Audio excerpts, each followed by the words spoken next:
Hey everyone! Tonight we're diving into one of the most hotly debated mysteries in all of human history. Who were the first Americans?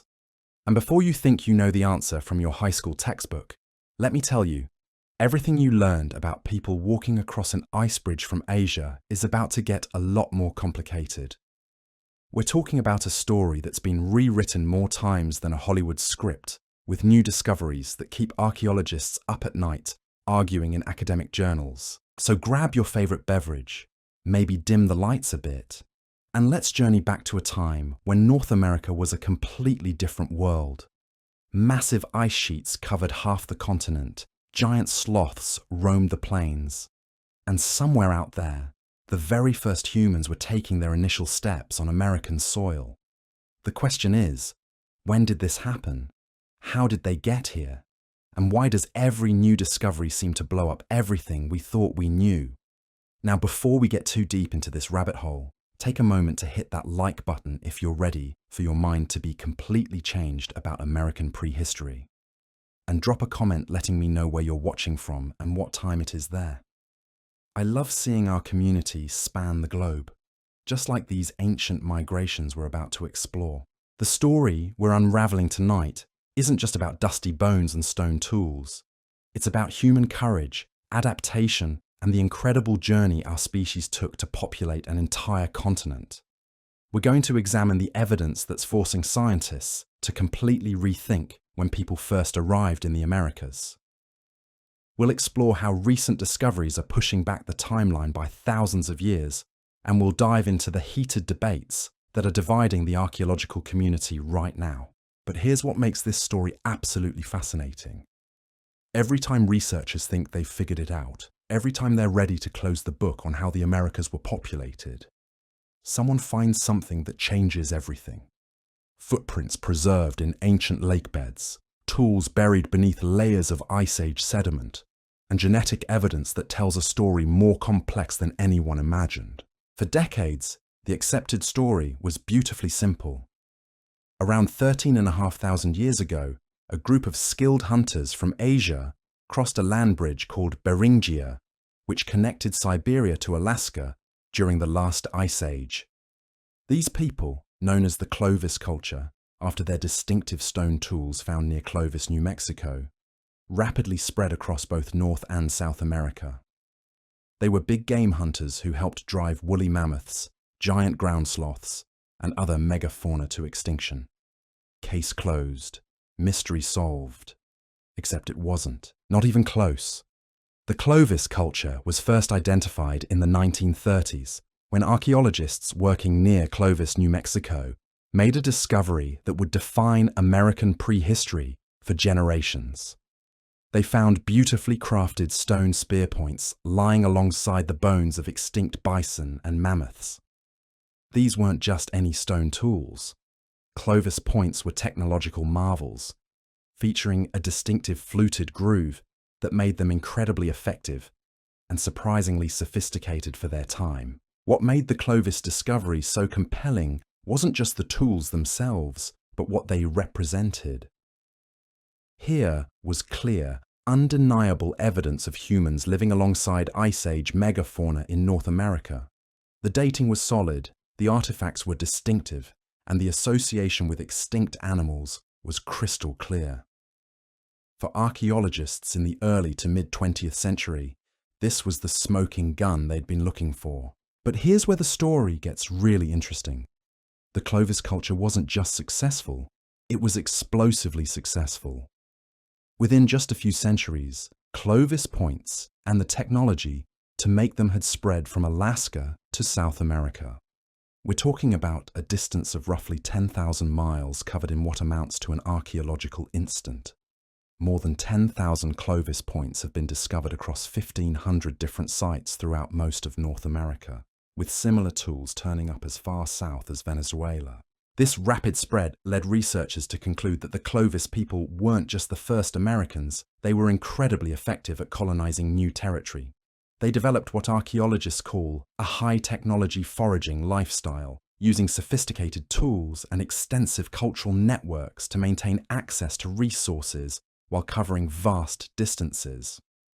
Some Clovis sites contain stone tools made from raw materials located over 900 kilometers away, suggesting these people maintained trade relationships or traveled enormous distances to obtain the best stone for their weapons. The Clovis first model became so dominant in archaeological thinking that it created what some researchers now call the Clovis barrier. Any evidence that suggested humans might have been in the Americas before the Clovis culture was met with intense skepticism. A group of influential archaeologists, sometimes referred to as the Clovis police, rigorously challenged any claims of pre-Clovis occupation. Their standards for evidence were extremely high, and for good reason. The history of American archaeology is littered with false claims of ancient human occupation, so skepticism was warranted. For decades, this paradigm held firm. The Clovis people were the first Americans, arriving around 13,500 years ago via the Bering Land Bridge and rapidly spreading across both continents. It was a clean, elegant theory that explained the archaeological record and fit nicely with what we knew about Ice Age geography and climate. But science has a way of humbling even the most confident theories, and the Clovis first model was about to face some serious challenges. The first crack in the Clovis barrier came from an unlikely place, a site in southern Chile called Monte Verde. In the 1970s and 80s, archaeologist Tom Dillahay began excavating what appeared to be an ancient settlement preserved in a peat bog. What he found there would eventually revolutionize our understanding of the first Americans, but it would take decades of controversy and debate before the archaeological community would accept his findings. Monte Verde is one of those incredibly rare archaeological sites where preservation conditions are almost too good to believe. The low oxygen environment of the peat bog had preserved not just stone tools and bones, but organic materials that normally decay within years or decades. Archaeologists found wooden tools, pieces of rope, the remains of wooden structures, and even a chunk of mastodon meat that was still recognizable after more than 14,000 years. The implications of Monte Verde were staggering. If the site was as old as the radiocarbon dates suggested, it meant humans had been living in South America at least 1,000 years before the earliest known Clovis sites in North America. This created a serious problem for the Clovis first model. How could the first Americans have reached the southern tip of South America before they'd even established themselves in North America? But Monte Verde challenged more than just the timeline of human arrival in the Americas. The lifestyle revealed at the site was completely different from what archaeologists expected of the first Americans. Instead of the big game hunters depicted in the Clovis model, the Monte Verde people appeared to be maritime adapted foragers who relied heavily on coastal and marine resources. The site contained remains of 22 different varieties of seaweed, many of which are still used by local indigenous peoples for medicinal purposes today. This evidence suggested that the first Americans might not have been primarily big game hunters at all, but rather sophisticated coastal peoples who understood and exploited marine ecosystems. The relative scarcity of stone tools at Monte Verde, combined with the abundance of organic artifacts and marine resources, painted a picture of a culture that was fundamentally different from the Clovis tradition. The Monte Verde discovery sparked fierce debate within the archaeological community. Critics argued that the dating was unreliable, that the organic preservation was too good to be credible, and that the site might represent natural accumulations rather than human occupation. The controversy raged for years, with careers and reputations on the line. In 1997, a group of 12 respected archaeologists was invited to visit Monte Verde and examine the evidence firsthand. After careful analysis, they concluded that the site was genuine and that it did indeed predate the Clovis culture. This expert validation marked the beginning of the end for the Clovis first paradigm, though it would take many more years and many more discoveries before the old model was completely abandoned. The acceptance of Monte Verde opened the floodgates for other claims of pre-Clovis occupation that had previously been dismissed or ignored. Suddenly, archaeologists began to take a fresh look at sites that had been marginalized by the Clovis Barrier. One of the most significant of these was Meadowcroft Rock Shelter in western Pennsylvania, which had been producing controversial early dates since the 1970s. Meadowcroft Rock Shelter is exactly what it sounds like: a natural rock overhang that provided shelter for countless generations of prehistoric peoples. The site contains an incredibly deep and rich archaeological sequence, with evidence of human occupation spanning thousands of years. But it was the deepest, oldest layers that caused the most controversy. In the deeper levels of Meadowcroft, archaeologists found stone tools and evidence of fire hearths that radiocarbon dating suggested might be as old as 19,000 years. If accurate, this would make Meadowcroft one of the oldest known sites of human occupation in North America. The stone tools found in these early levels were unlike anything produced by the Clovis culture, suggesting that they represented a different and earlier technological tradition. However, the extreme antiquity of Meadowcroft has remained controversial. Critics have argued that the radiocarbon dates might be contaminated by ancient carbon from coal deposits in the area, making the site appear older than it actually is. The debate over Meadowcroft continues to this day, with some researchers accepting the early dates while others remain skeptical. But Monteverde and Meadowcroft were just the beginning. As the Clovis Barrier crumbled, archaeologists began reporting pre-Clovis evidence from sites across the Americas. In North America, sites like Cactus Hill in Virginia, Paisley Cave in Oregon, and the Deborah L. Friedkin site in Texas all produced evidence suggesting human occupation before the arrival of Clovis culture. The most dramatic challenge to traditional timelines came from an unexpected source: fossilized footprints preserved in the sediments of an ancient lake bed in New Mexico's White Sands National Park. When these footprints were first discovered, they appeared to be just another interesting example of Ice Age trackways. But when researchers began dating the sediments in which they were preserved, the results were shocking. The White Sands footprints appear to be between 21,000 and 23,000 years old, making them potentially the oldest direct evidence of human presence in North America. Unlike stone tools or other artifacts that might be moved or redeposited, footprints provide undeniable evidence that humans were present at a specific location at a specific time. The footprints tell intimate stories of daily life among these ancient Americans. One set of tracks appears to show human hunters following a giant ground sloth, with the sloth's tracks showing signs that it reared up on its hind legs, possibly in fear. Another remarkable sequence shows what appears to be a woman or adolescent walking with a small child across the landscape, sometimes carrying the child and sometimes setting it down to rest. These footprints provide unprecedented insights into the social behavior and daily activities of the earliest Americans. They show us that these weren't just scattered individuals struggling to survive in a harsh Ice Age landscape, but organized social groups with complex behaviors and relationships. The dating of the White Sands footprints has been controversial, with some researchers questioning whether the dating methods might be affected by groundwater contamination or other factors that could make the tracks appear older than they actually are.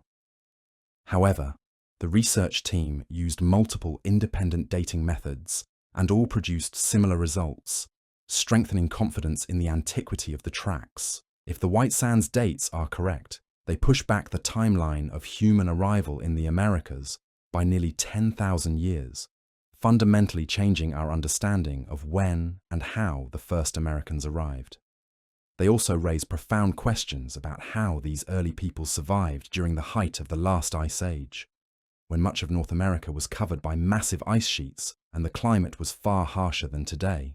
The accumulation of pre-Clovis evidence has forced archaeologists to completely rethink not just when the first Americans arrived, but how they got here and what their way of life was like. The traditional model of big game hunters walking across the Bering Land Bridge is giving way to more complex scenarios involving multiple migration waves, different routes of entry, and diverse adaptive strategies. One of the most compelling alternatives to the traditional overland migration theory is what researchers call the coastal migration hypothesis, or more colourfully, the kelp highway theory. This isn't just some wild academic speculation. It's based on solid ecological and archaeological evidence that paints a completely different picture of how the first Americans might have arrived. Picture this. Instead of hardy Ice Age hunters trudging across frozen tundra with their spears and fur clothing, imagine skilled maritime peoples navigating sophisticated watercraft along the Pacific Rim. These weren't primitive rafts either. We're talking about people who understood ocean currents, seasonal patterns, and the incredible productivity of coastal ecosystems. They followed what researchers now call the kelp highway, a nearly continuous chain of marine resources stretching from Northeast Asia all the way down to South America. Kelp forests are among the most productive ecosystems on Earth. These underwater cathedrals of giant seaweed create three-dimensional habitats that support an incredible diversity of marine life. Shellfish, fish, marine mammals, seabirds, and the kelp itself provided abundant food resources for coastal peoples. Today, extensive kelp forests stretch around the North Pacific from Japan to Baja California. And after a break in the tropics, they continue along the Andean coast of South America. The beauty of the kelp highway hypothesis is that it explains so many puzzles that the overland migration model couldn't solve. How did people reach South America so quickly? They followed the coast. Why do the earliest sites often show maritime adaptations rather than big game hunting? Because the first Americans were coastal peoples, not inland hunters. How did they survive during the harshest parts of the Ice Age? Marine ecosystems provided reliable year-round resources that weren't available on the frozen interior. Recent climate modelling has identified specific windows when coastal migration would have been most favourable. Researchers have pinpointed two optimal periods for southward coastal travel. The first occurred between 24,500 and 22,000 years ago, while the second happened between 16,400 and 14,800 years ago. During these periods, ocean currents were weaker, making southward travel easier. Winter sea ice helped bridge gaps between islands and provided additional travel routes, while summer conditions offered abundant marine resources and ice-free waters. This research reveals something fascinating about the first Americans. They weren't just adapted to one type of environment. They had to be sophisticated enough to handle both winter sea ice conditions and summer marine environments. These were people who understood seasonal cycles, weather patterns, and the complex relationships between different coastal ecosystems. Far from being primitive wanderers, they were highly skilled maritime specialists. Archaeological evidence supporting coastal migration has been accumulating for decades, though much of it lies beneath modern sea levels due to rising oceans since the Ice Age. The Channel Islands off California have produced some of the earliest evidence of maritime adaptation in North America, with sites showing sophisticated exploitation of marine resources going back over 13,000 years. Similar patterns appear along the Pacific coast from Alaska to Chile, suggesting a continuous tradition of coastal living. One of the most significant pieces of evidence for the coastal migration theory comes from an unexpected location deep in the interior of North America. The Cooper's Ferry site in Idaho, located along the Salmon River, has produced evidence of human occupation dating back over 15,000 years.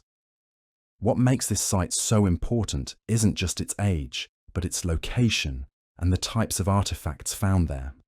Cooper's Ferry sits hundreds of miles from the Pacific Ocean, but it's connected to the sea by a network of rivers. The Salmon River flows into the Snake River, which joins the Columbia River on its way to the Pacific. This river system would have provided a natural highway for coastal peoples to penetrate deep into the North American interior. The artifacts found at Cooper's Ferry show technological similarities to coastal traditions, rather than the big game hunting tools typical of interior sites. The discovery at Cooper's Ferry demonstrates how coastal migrants could have spread throughout North America by following major river systems inland. Rather than requiring separate overland migrations, this model suggests that maritime adapted peoples could have colonized both coastal and interior environments using their existing technological toolkit and environmental knowledge. Genetic research has added another layer of complexity to our understanding of the first Americans. DNA studies of modern Native American populations and ancient remains have revealed that the ancestral population of the Americas formed through the mixing of two distinct groups in northeastern Siberia, or the Lake Baikal region, around 25,000 years ago. One group, known as ancient North Eurasians, mixed with a population of ancient East Asians to create the genetic signature that characterizes Native American populations today. This genetic mixing event appears to have occurred well before any migration to the Americas, suggesting that the ancestral Native American population spent considerable time in Siberia before crossing into the New World. Some geneticists propose that this population may have been isolated in the Beringia region, the land bridge and surrounding areas between Siberia and Alaska, for thousands of years before dispersing into the Americas proper. The Beringian standstill hypothesis suggests that ancestral Native Americans may have lived in this now submerged region for up to 15,000 years, developing their unique genetic signature and cultural adaptations before expanding into the ice-free corridors and coastal regions of North and South America. This extended period in Beringia could explain both the genetic distinctiveness of Native American populations and their rapid spread once they began colonizing the Americas. Modern genetic studies have also revealed that Native American populations show evidence of multiple founding groups and possibly multiple migration events. While all Native Americans share common ancestry, there are subtle genetic differences between populations that suggest a complex colonization process rather than a single migration wave. Some researchers interpret this as evidence for multiple migrations, while others suggest it reflects population structure within the ancestral group or subsequent gene flow between populations. The relationship between genetics and archaeology in understanding the first Americans remains complex and sometimes contradictory. Genetic evidence suggests that the ancestors of Native Americans separated from their Asian relatives between 25,000 and 15,000 years ago, which aligns well with some of the earliest archaeological evidence from sites like White Sands. However, the genetic data also suggests that the major expansion into the Americas occurred somewhat later, around 15,000 to 13,000 years ago, which is closer to the traditional Clovis timeline.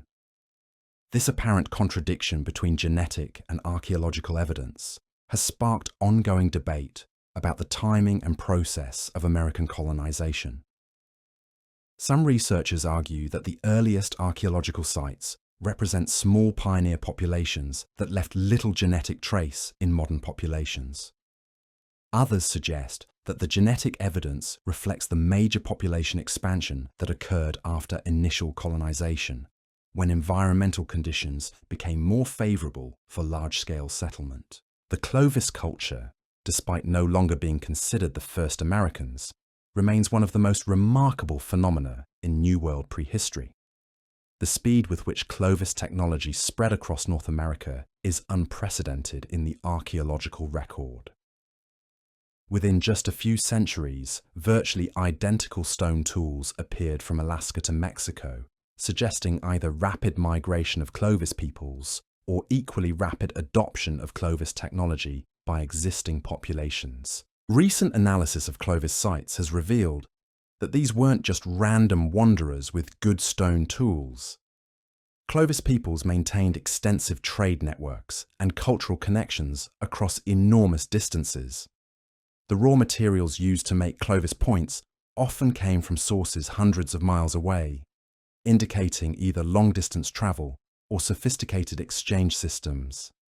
Some researchers suggest that Clovis culture represents the first truly continental scale society in the Americas. The genetic analysis of Clovis remains has provided fascinating insights into their relationships with modern Native American populations. DNA extracted from a Clovis burial in Montana revealed that roughly 80% of all modern Native Americans are direct descendants of the Clovis boys' family line. This remarkable genetic continuity shows that the Clovis people weren't replaced by later populations, but were ancestral to most indigenous peoples of the Americas today. Interestingly, the genetic data also reveals that the ancestors of Native Americans split into two major groups relatively early in their American odyssey. One group became the ancestors of most populations in Canada and the northern United States, while the other, represented by the Clovis boy, gave rise to virtually all Native American populations in Mexico and South America. This genetic split may reflect different migration routes or adaptation to different environmental zones within the Americas. The end of the Clovis culture around 12,750 years ago marked a major transition in North American prehistory. Rather than disappearing entirely, Clovis culture appears to have fragmented into numerous regional traditions, each adapted to specific environmental conditions and resource bases.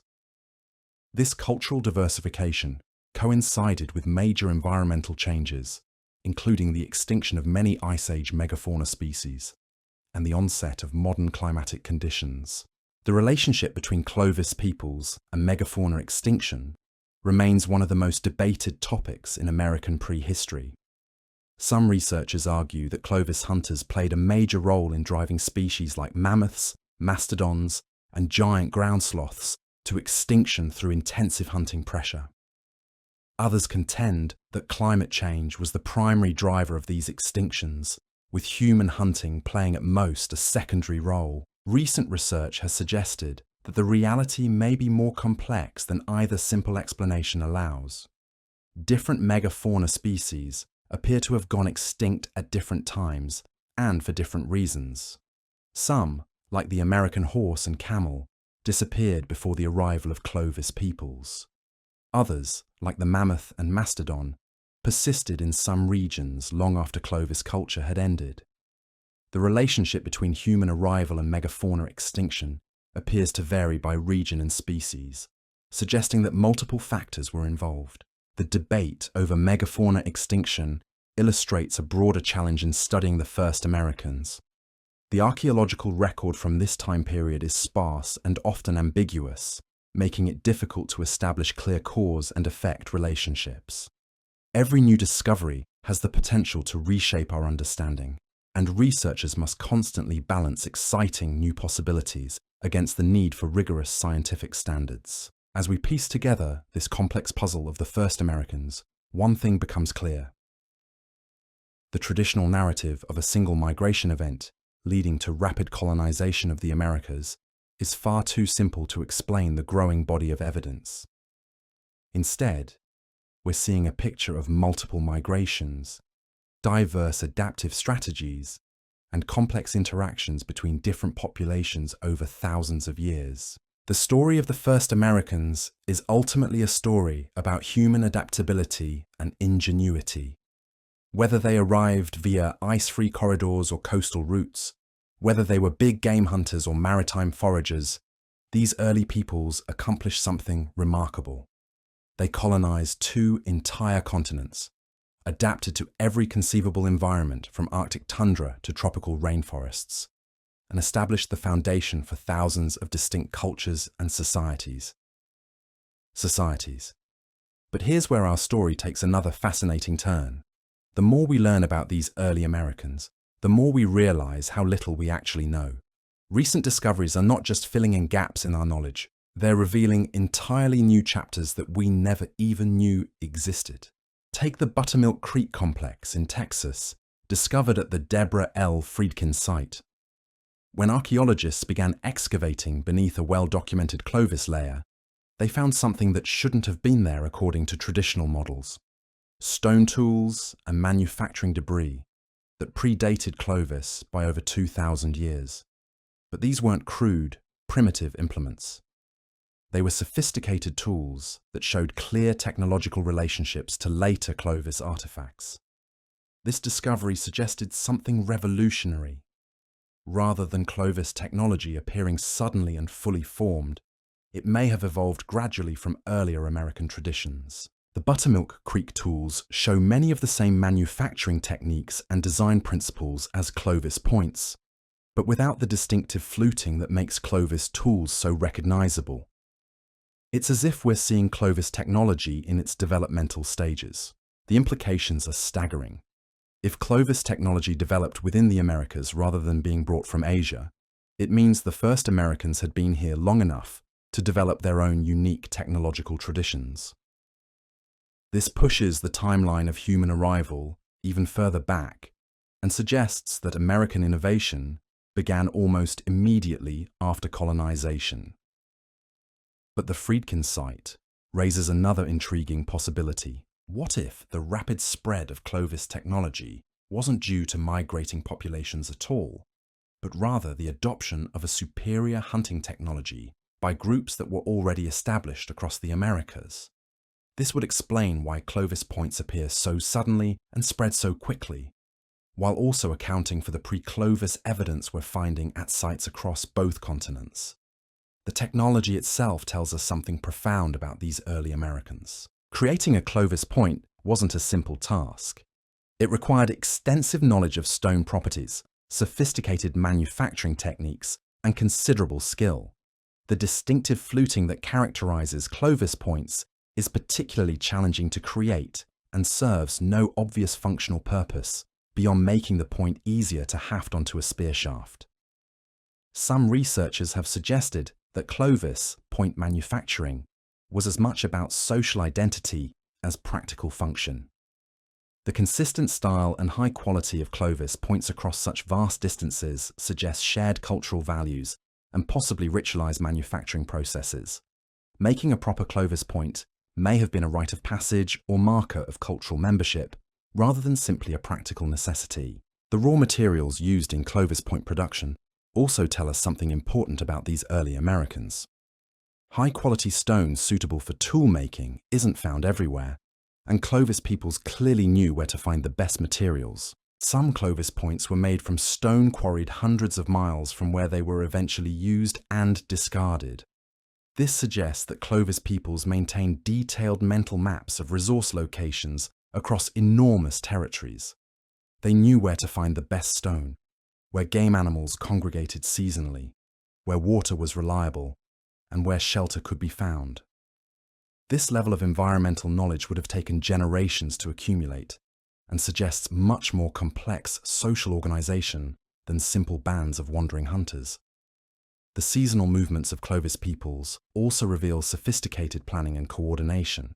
Many Clovis sites appear to represent seasonal camps where groups gathered to exploit specific resources at optimal times. Some sites show evidence of mammoth kills during winter months, while others contain the remains of seasonal plant foods or migratory animals.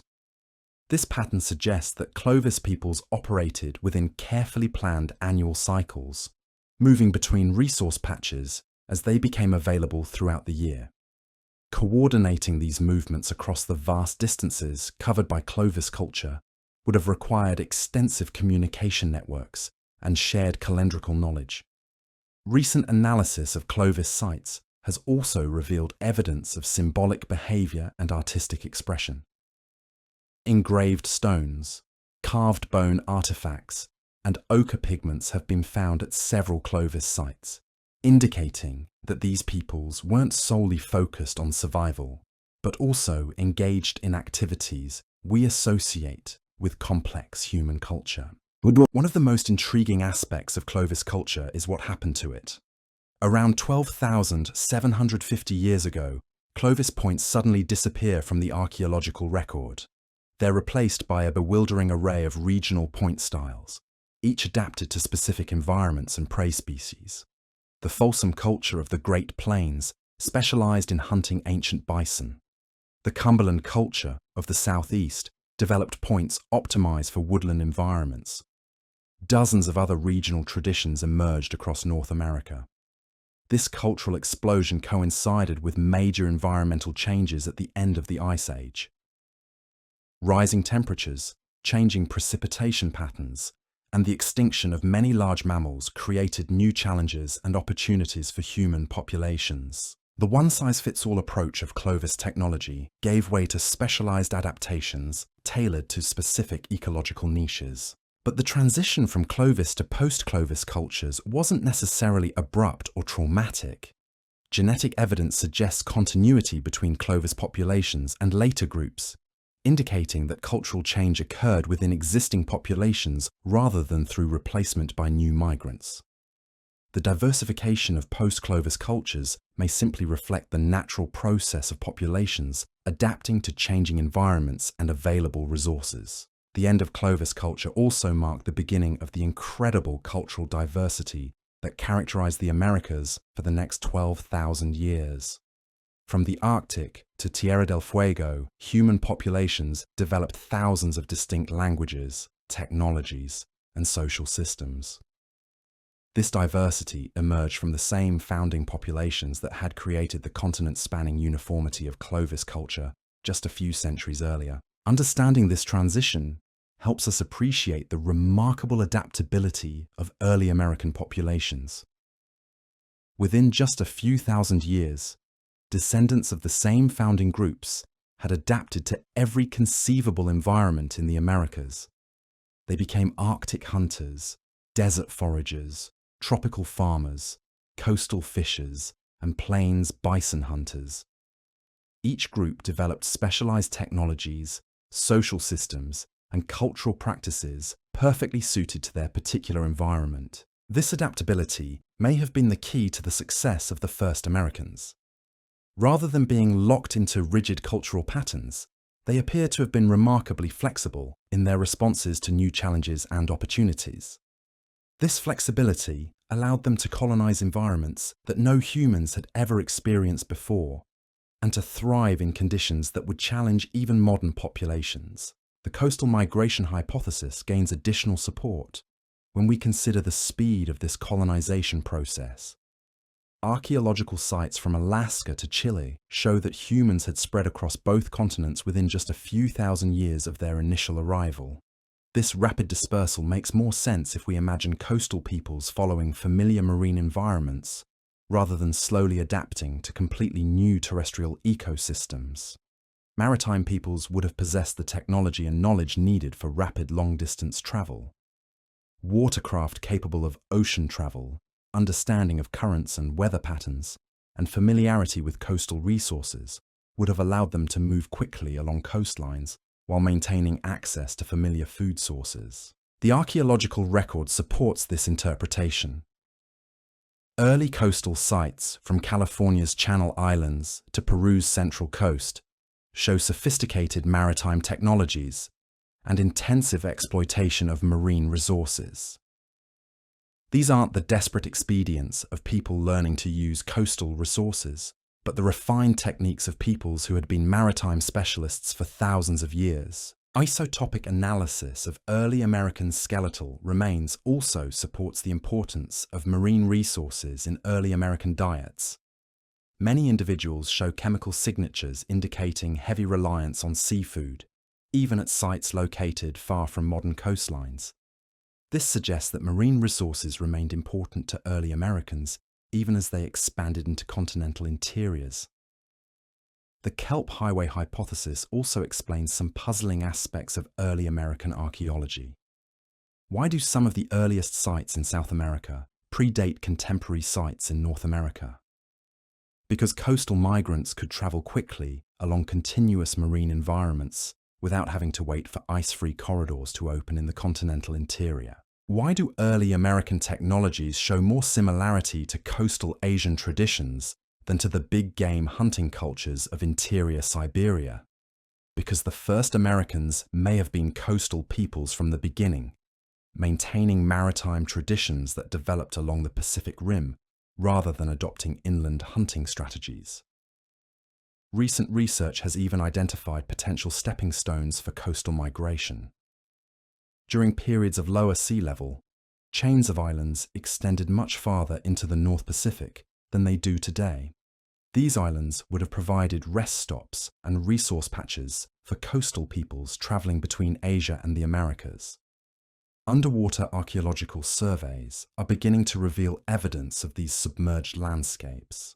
Stone tools and other artifacts have been discovered on the continental shelf off the Pacific Northwest, suggesting that coastal migration routes may have left archaeological traces that are now beneath modern sea levels. The integration of genetic, archaeological, and environmental evidence is painting an increasingly detailed picture of how the first Americans arrived and spread across the New World. Rather than a single migration event, we're seeing evidence for multiple waves of colonization occurring over thousands of years. Some researchers now propose that the Americas were colonized in at least 3 separate waves. An initial coastal migration may have brought maritime-adapted peoples along the Pacific Rim as early as 25,000 years ago. A second wave of big-game hunters may have followed interior routes during the height of Clovis culture around 13,000 years ago. Later migrations may have brought additional populations with distinct genetic and cultural characteristics. This multi-wave model helps explain the diversity we see in early American populations. Different founding groups, arriving at different times via different routes, would have contributed to the genetic and cultural complexity of Native American populations. However, distinguishing between separate migration events and the natural diversification of founding populations remains challenging. Populations that have been separated for thousands of years will naturally develop distinct characteristics, making it difficult to determine whether observed differences reflect separate origins or subsequent evolution. The debate over single versus multiple migrations continues to evolve as new evidence emerges. Advances in ancient DNA techniques are allowing researchers to extract genetic information from increasingly old and poorly preserved remains. Each new genome provides additional pieces of the puzzle, gradually clarifying the relationships between different early American populations. Recent breakthroughs in protein analysis are opening up entirely new sources of information about early Americans. Proteins preserve longer than DNA and can be extracted from materials that don't yield genetic information. This technique is allowing researchers to study much older remains and to extract information from artifacts like bone tools and ornaments. Environmental DNA analysis is also providing new insights into the landscapes encountered by the first Americans. By analyzing genetic material preserved in lake sediments and other deposits, researchers can reconstruct the plant and animal communities that existed when early humans first arrived. This information helps us understand the environmental challenges and opportunities that shaped early American adaptations. The picture emerging from all this research is one of remarkable human achievement. The first Americans didn't just survive in challenging Ice Age environments. They thrived and rapidly colonized 2 entire continents. They developed sophisticated technologies, maintained far-flung social networks, and created the foundation for the incredible cultural diversity that would characterize the Americas for thousands of years to come. But perhaps most importantly, they remind us that human migration and colonization have always been complex processes involving multiple routes, diverse strategies, and continuous adaptation to new challenges. The story of the first Americans is ultimately a story about human ingenuity, flexibility, and the remarkable ability of our species to make homes in even the most challenging environments. As we continue to uncover new evidence about these early pioneers, one thing becomes increasingly clear. The traditional narratives we learned in school barely scratch the surface of this incredible human achievement. Every new discovery adds another layer of complexity to our understanding, revealing just how sophisticated and successful these early Americans really were. The first Americans weren't just survivors struggling against impossible odds. They were innovators, explorers, and the founders of civilizations that would flourish for thousands of years. Their legacy lives on in the hundreds of millions of people who call the Americas home today. carrying forward the genetic and cultural inheritance of those brave pioneers who first set foot on American soil tens of thousands of years ago. The complexity of early American colonization becomes even more fascinating when we examine the environmental conditions these pioneers faced. Picture North America 20,000 years ago. This wasn't the landscape we know today. Massive ice sheets, some over a mile thick, covered most of Canada and extended deep into what is now the northern United States. The Laurentide ice sheet stretched from the Atlantic to the Rocky Mountains, while the Cordilleran ice sheet blanketed the Western Mountains and Pacific Northwest.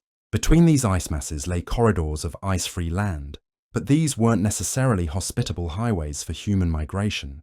The ice-free corridor between the Laurentide and Cordilleran ice sheets didn't open until around 14,000 years ago, well after some of the earliest evidence for human presence in the Americas.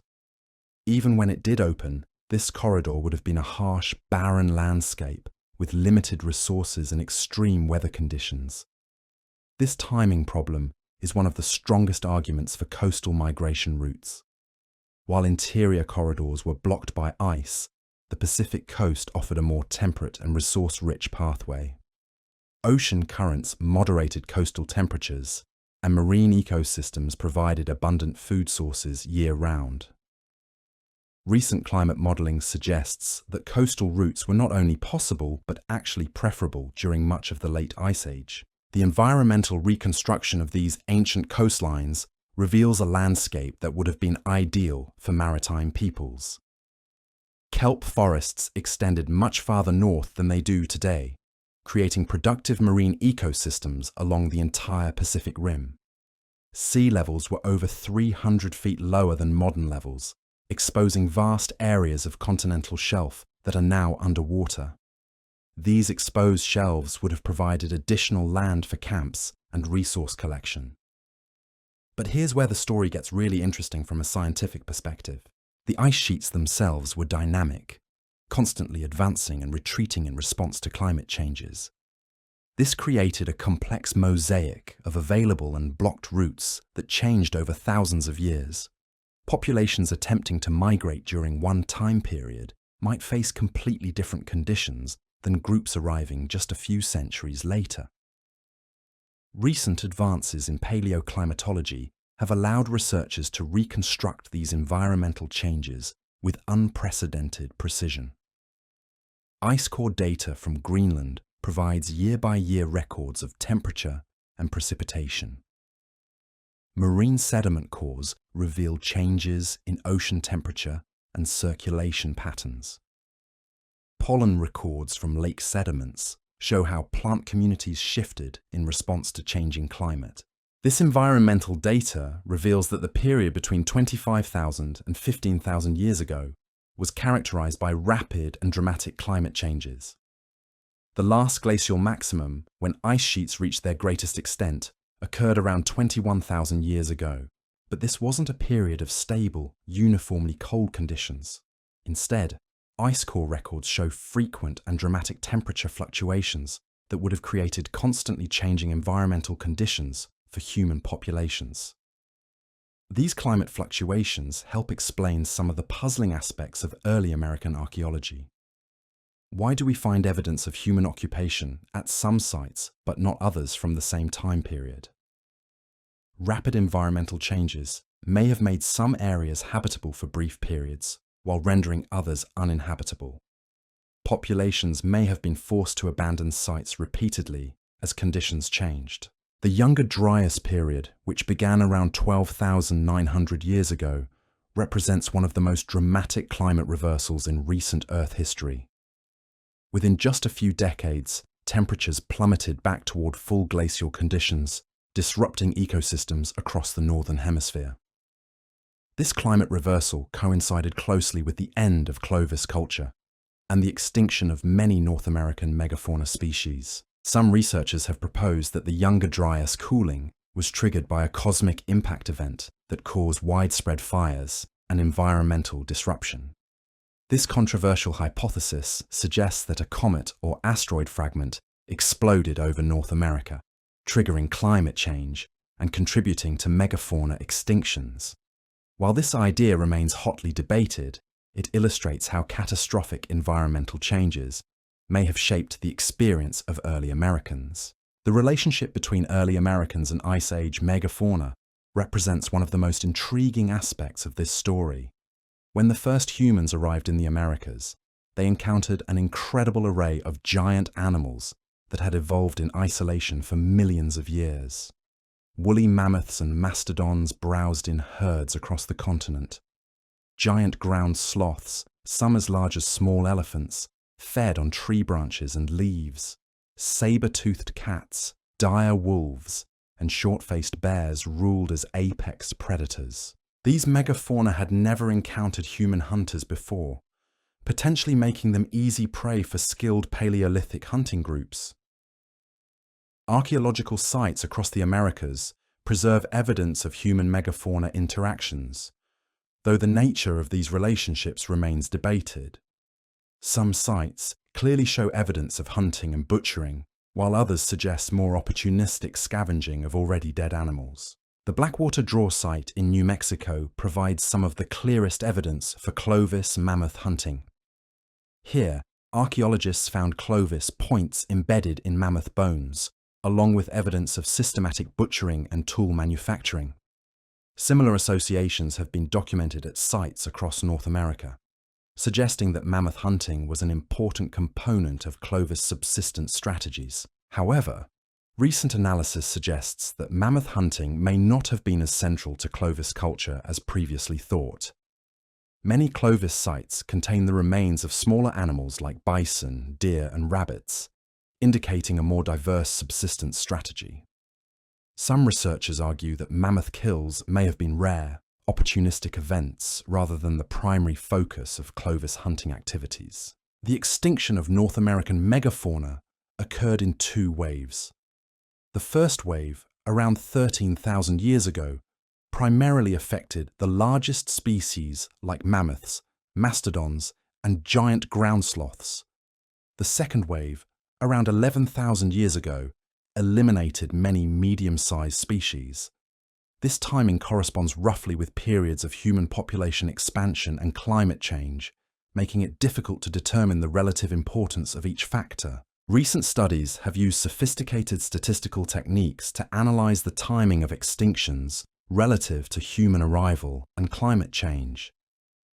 These analyses suggest that human arrival was the primary driver of megafauna extinctions, but that climate change played an important secondary role. The combination of hunting pressure and environmental change may have been more devastating than either factor alone. The loss of megafauna had profound implications for early American populations. Large animals provided not only meat, but also materials for tools, clothing, and shelter. The extinction of mammoths and other megafauna forced human populations to develop new subsistence strategies and technologies adapted to smaller prey species. This technological transition is clearly visible in the archaeological record. Post-Clovis cultures developed specialized tools for hunting bison, deer, and other medium-sized animals. They also increased their reliance on plant foods, developing sophisticated processing techniques for nuts, seeds, and roots. This diversification of subsistence strategies contributed to the regional cultural differentiation that characterized post-Clovis periods. The study of ancient DNA has revolutionized our understanding of megafauna extinctions and their relationship to human colonization. Genetic analysis of mammoth remains has revealed that North American mammoth populations were already declining before human arrival, possibly due to climate change and habitat loss. However, the final extinction of these populations appears to correlate with human expansion across the continent. Interestingly, some megafauna species survived much longer than previously thought. Mammoths persisted on isolated islands like Wrangel Island in the Arctic Ocean until just 4,000 years ago. Ground sloths survived in the Caribbean until around 5,000 years ago. These island refugia demonstrate that megafauna extinctions were not inevitable consequences of climate change, but were accelerated by human impacts. The interaction between early Americans and their environment wasn't simply one of exploitation and extinction. Archaeological evidence suggests that early American populations actively managed landscapes through controlled burning, selective harvesting, and other practices. These management strategies helped maintain open habitats preferred by game animals and encouraged the growth of useful plant species. Fire management appears to have been particularly important in post-Clovis cultures. Controlled burning created mosaic landscapes with patches of forest, grassland, and shrubland that supported diverse plant and animal communities. This practice continued for thousands of years and fundamentally shaped the ecosystems encountered by later European colonists. The development of plant management and early agriculture represents another crucial transition in early American history. While most early Americans were hunter-gatherers, some populations began experimenting with plant cultivation remarkably early. Squash cultivation in eastern North America may date back over 4,000 years, while maize agriculture developed in Mexico around 9,000 years ago. These agricultural innovations didn't replace hunting and gathering overnight. Instead, they supplemented wild resource collection, providing additional food security during times of scarcity. The gradual intensification of plant management eventually led to the complex agricultural systems that supported large urban centers like Cahokia in the Mississippi Valley and the great cities of Mesoamerica. The social organization of early American populations remains one of the most challenging aspects of their story to reconstruct. Archaeological evidence suggests that early Americans lived in small, mobile groups that came together periodically for social, economic, and ritual activities. These gatherings may have been crucial for maintaining genetic diversity, exchanging information, and coordinating resource management across large territories. Some early American sites show evidence of monumental construction and complex ceremonial activities. The Watson Brake site in Louisiana contains earthwork mounds that date back over 5,000 years, making them among the oldest monumental constructions in North America. These early earthworks suggest that hunter-gatherer populations were capable of organizing large-scale construction projects requiring coordination between multiple groups. The Poverty Point culture of the lower Mississippi Valley provides another example of complex social organization among early Americans. Between 3,000 and 4,000 years ago, this culture constructed massive earthwork complexes and maintained trade networks extending across much of North America.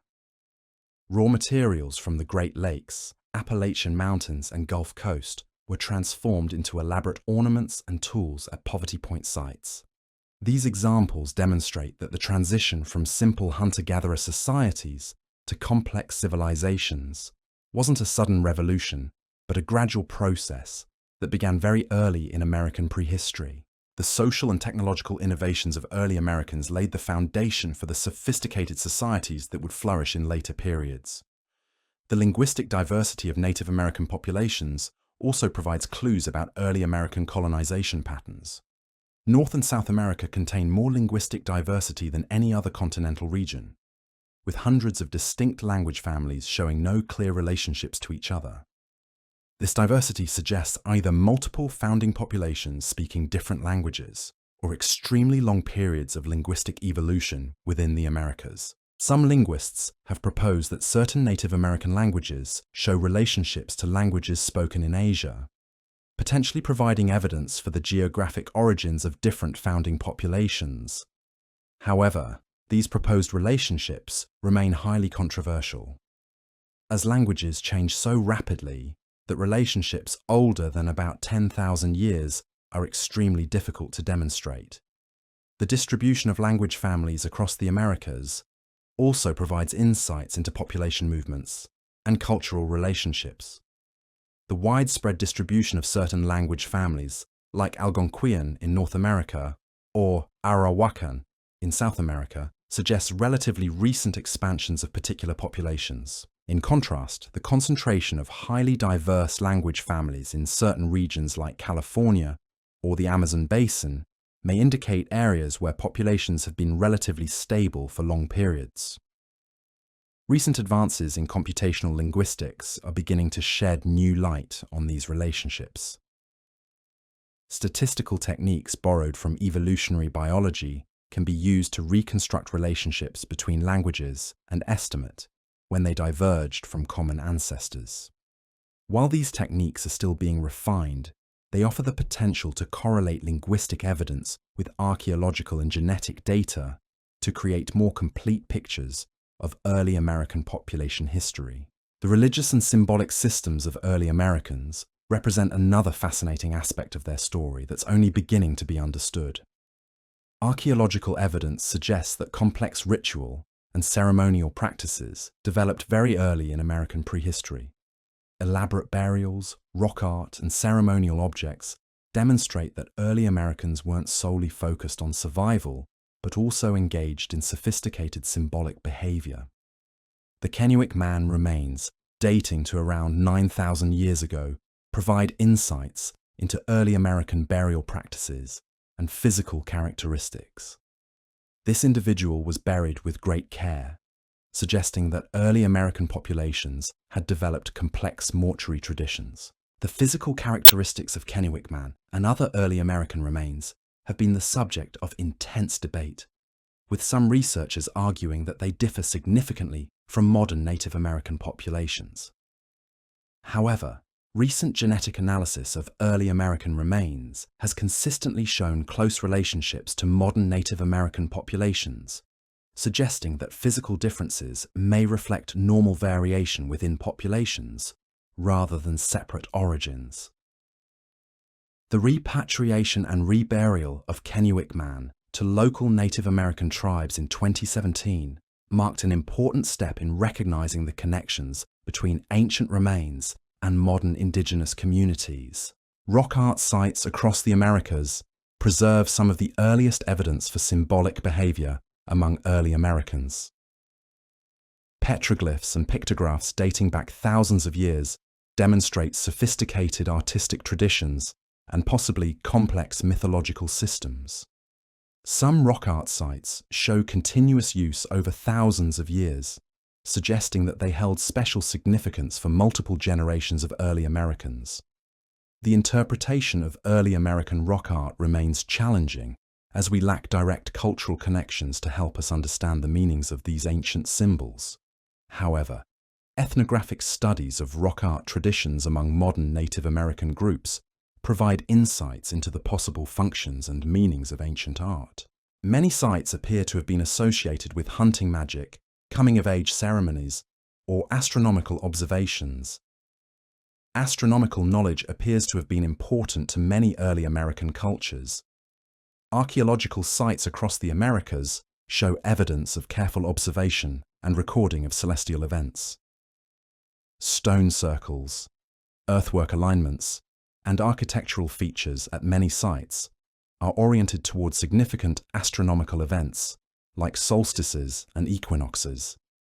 This astronomical knowledge would have been crucial for scheduling seasonal activities like migrations, plant collecting, and ceremonial gatherings. The development of sophisticated calendrical systems allowed early American populations to coordinate activities across large territories and maintain cultural connections despite their mobile lifestyles. The complexity of early American technological systems is only now being fully appreciated. Beyond the famous stone tools, early Americans developed sophisticated technologies for working wood, bone, hide, and plant fibers. Organic preservation at sites like Monte Verde and the Windover Archaeological Site in Florida has revealed elaborate textile traditions, wooden tools, and other perishable technologies that normally don't survive in the archaeological record.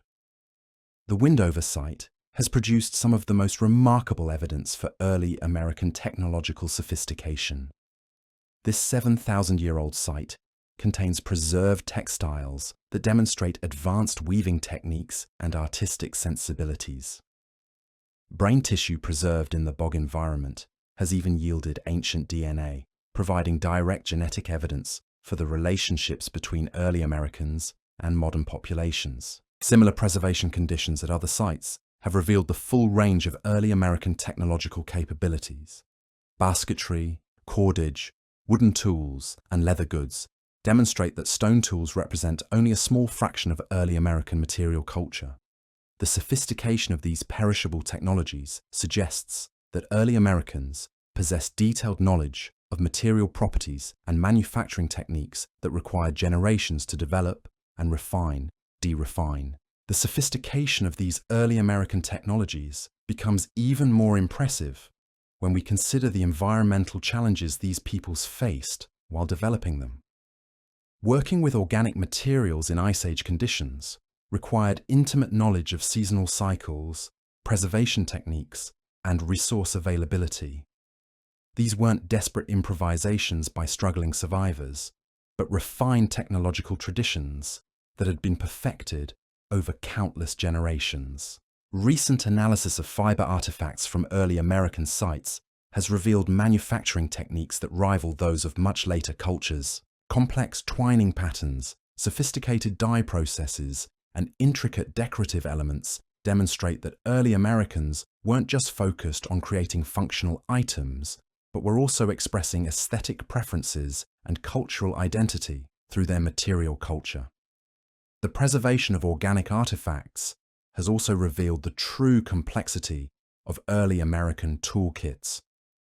What we see in most archaeological sites are just the stone components of composite tools that originally included wooden handles, leather bindings, and organic hafting materials. A single Clovis point, for example, would have been part of a sophisticated spear system that included a carefully balanced shaft, precise binding techniques, and possibly additional components like foreshafts or detachable points. Manufacturing these composite tools required coordination between multiple specialists and extensive knowledge of material properties. The wood for spear shafts had to be selected for specific characteristics like flexibility and weight. Binding materials needed to be strong enough to withstand the impact of hunting, but flexible enough to allow for repairs and modifications. Even the stone points had to be precisely shaped and weighted to balance properly with the organic components. This level of technological sophistication suggests that early American societies were far more complex than simple bands of wandering hunters.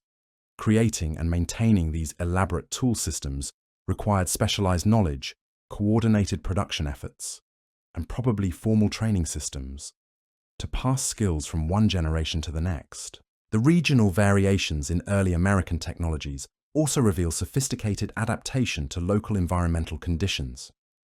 Arctic populations developed specialized ice hunting equipment and cold weather clothing systems. Desert peoples created water storage and processing technologies adapted to arid conditions.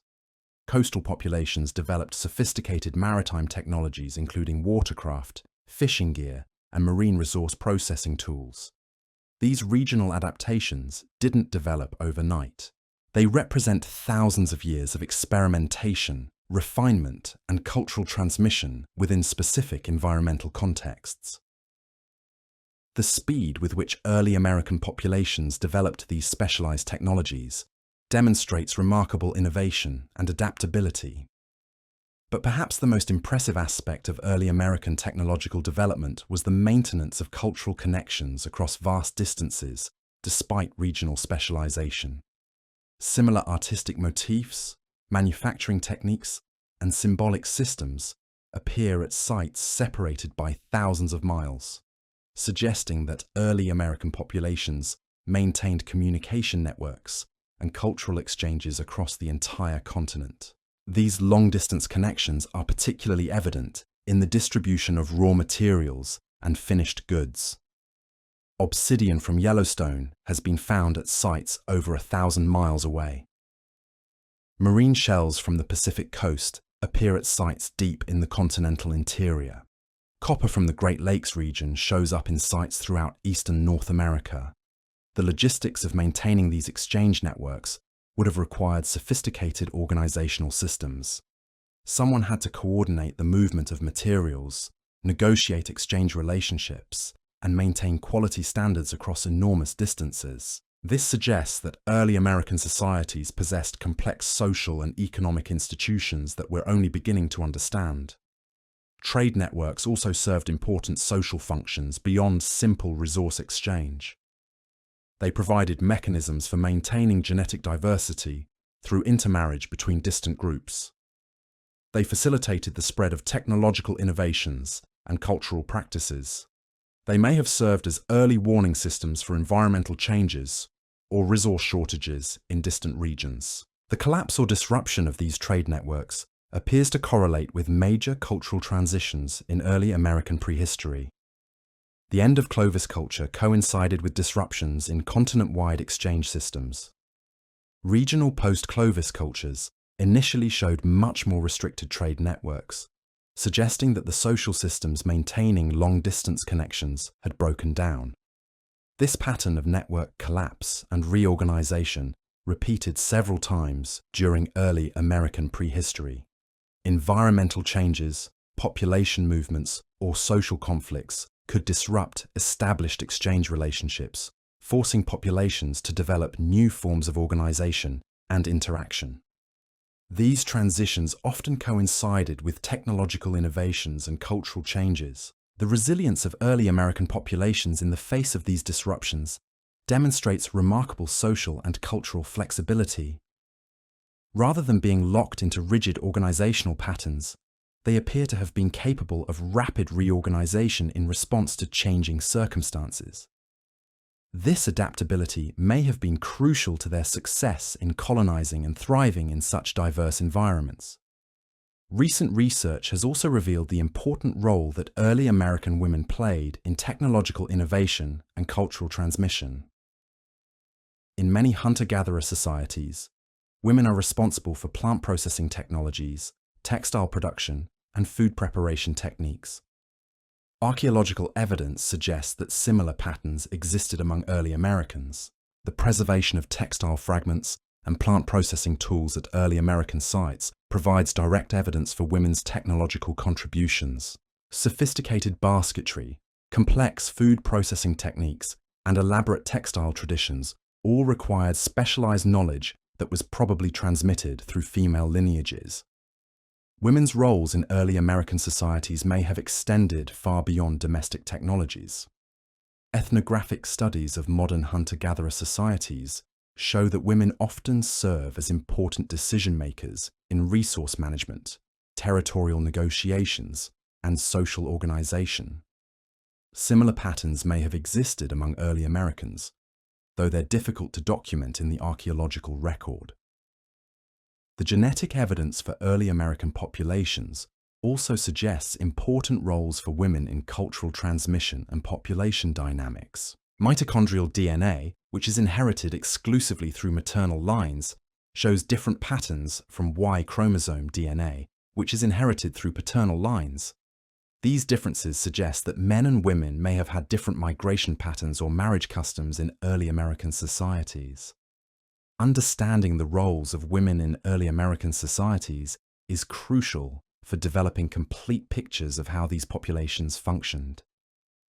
Traditional archaeological interpretations often focus primarily on hunting activities and stone tool technologies, potentially overlooking the equally important contributions of women to early American success. The study of early American societies has also been revolutionized by advances in bioarchaeological techniques that allow researchers to extract detailed information about diet, health, and lifestyle from ancient skeletal remains. Isotopic analysis of bones and teeth can reveal what people ate, where they lived, and even how far they traveled during their lifetimes. This bioarchaeological evidence has revealed surprising diversity in early American lifestyles and subsistence strategies. Some individuals show isotopic signatures indicating heavy reliance on marine resources, even at sites located far from modern coastlines. Others show evidence for diverse terrestrial diets, including both animal and plant foods. The health status of early American populations appears to have been generally good, with evidence for adequate nutrition and relatively low levels of infectious disease. This suggests that early American populations had developed effective strategies for maintaining health in challenging environments. However, there's also evidence for periodic nutritional stress and demographic fluctuations. indicating that life wasn't always easy. Traumatic injuries preserved in early American skeletal remains provide insights into the hazards these populations faced. Hunting accidents, interpersonal violence, and environmental hazards all left their marks on ancient bones. However, evidence for healed injuries also demonstrates that early American societies had developed effective medical treatments and social support systems for injured individuals. The demographic patterns revealed by bioarchaeological analysis suggest that early American populations grew relatively slowly initially, then experienced periods of rapid expansion. This pattern is consistent with populations adapting to new environments and developing more effective subsistence strategies over time. Population genetics models based on modern Native American DNA diversity suggest that founding populations were relatively small, possibly numbering in the hundreds or low thousands of individuals. However, these small founding groups expanded rapidly once they became established in favorable environments. The genetic diversity within early American populations appears to have been maintained through extensive gene flow between groups separated by large distances. This pattern suggests that early Americans maintained social systems that encouraged intermarriage and genetic exchange across large territories. Recent advances in paleogenomics have allowed researchers to track these population movements and interactions with unprecedented precision. Ancient DNA extracted from sites across the Americas is revealing complex patterns of population relationships that weren't visible through archaeological evidence alone. Some of the most exciting recent discoveries have come from the analysis of ancient DNA from sites in Alaska and Western Canada. These regions served as crucial corridors for early American populations, and genetic evidence from these areas provides direct insights into migration routes and population relationships. The Upward Sun River site in Alaska has yielded some of the oldest human DNA from North America, dating to around 11,500 years ago. Analysis of these remains has revealed genetic relationships to both Asian populations and later Native Americans, providing direct evidence for the Asian origins of early American populations. Similar genetic studies of early American remains from sites across the continent are gradually filling in the picture of how founding populations spread and diversified throughout the Americas. Each new ancient genome provides additional pieces of the puzzle, helping researchers understand the complex demographic processes that shaped early American populations. The integration of genetic, archaeological, and environmental evidence is creating increasingly detailed reconstructions of early American life. Rather than simple narratives of migration and adaptation, we're seeing complex stories of innovation, social organization, and cultural development that rival those of any other region of the world. These reconstructions are also highlighting the incredible achievements of early American populations. Within just a few thousand years of their arrival, they had colonized 2 entire continents, adapted to every conceivable environment, and laid the foundations for some of the world's most sophisticated civilizations. The agricultural innovations developed by early Americans ultimately supported population densities and urban centers that rivaled those anywhere in the world. Maize agriculture, developed in Mexico around 9,000 years ago, eventually supported the great cities of Mesoamerica. Potato cultivation in the Andes allowed for the development of complex highland civilizations. Eastern North American seed crops supported the emergence of urban centers like Cahokia. These agricultural systems weren't simple adaptations of old-world farming techniques. They were entirely independent innovations that developed different crop species, cultivation methods, and agricultural landscapes. The diversity of agricultural systems developed by early Americans demonstrates remarkable creativity and environmental adaptation. The social and political systems that developed alongside these agricultural innovations were equally sophisticated. Complex chiefdoms, state-level societies, and urban centers emerged independently across the Americas, each adapted to specific environmental and cultural contexts. The astronomical knowledge developed by later American civilizations also had its roots in early American traditions of sky-watching and calendrical reckoning. The precision of Mayan astronomical calculations, the complexity of Andean calendrical systems, and the sophisticated astronomical alignments of sites like Cahokia all built upon knowledge traditions that began with the earliest Americans. The mathematical innovations of American civilizations, including the independent invention of zero and sophisticated positional numbering systems, represent intellectual achievements that rank among the greatest in human history. These innovations emerged from cultural traditions that had been developing for thousands of years since the first arrival of humans in the Americas. The artistic traditions of later American civilizations also built upon aesthetic sensibilities and symbolic systems that can be traced back to the earliest Americans. Rock art traditions, decorative motifs, and symbolic representations show remarkable continuity across thousands of years of American prehistory. Understanding these connections between early Americans and later civilizations helps us appreciate the full scope of their achievements. The first Americans weren't just successful colonizers. They were the founders of cultural traditions that would flourish for thousands of years and contribute to the global heritage of human achievement. The story of the first Americans also provides important lessons about human adaptability and resilience. Their success in colonizing and thriving in completely new environments demonstrates the remarkable flexibility of human societies when faced with novel challenges. These lessons are particularly relevant today as modern human societies grapple with environmental changes and resource limitations. The strategies developed by early Americans for sustainable resource management, environmental adaptation, and social organization provide models that may be applicable to contemporary challenges.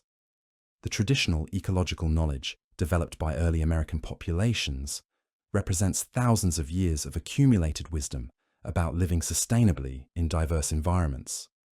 This knowledge, preserved and transmitted by modern Native American communities, offers valuable insights for contemporary environmental management and conservation efforts. The social systems developed by early Americans also provide examples of how human societies can maintain cooperation and cultural continuity across large distances and diverse environments.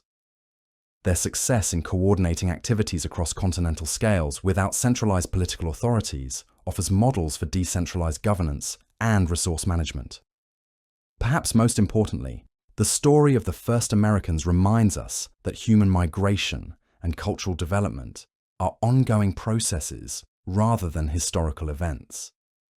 The same creativity, adaptability, and resilience that allowed early Americans to colonize new continents continue to drive human societies today. Modern genetic studies have revealed that the story of human migration to the Americas didn't end with the initial colonization events. Subsequent migrations from Asia, contact with European and African populations, and ongoing population movements have continued to shape the genetic landscape of the Americas. These more recent migration events have created complex patterns of genetic diversity that reflect the full scope of human movement and interaction over the past 20,000 years. Understanding these patterns helps us appreciate the Americas as a continuing destination for human migration and cultural innovation. The archaeological record also continues to yield new discoveries that refine our understanding of early American achievements.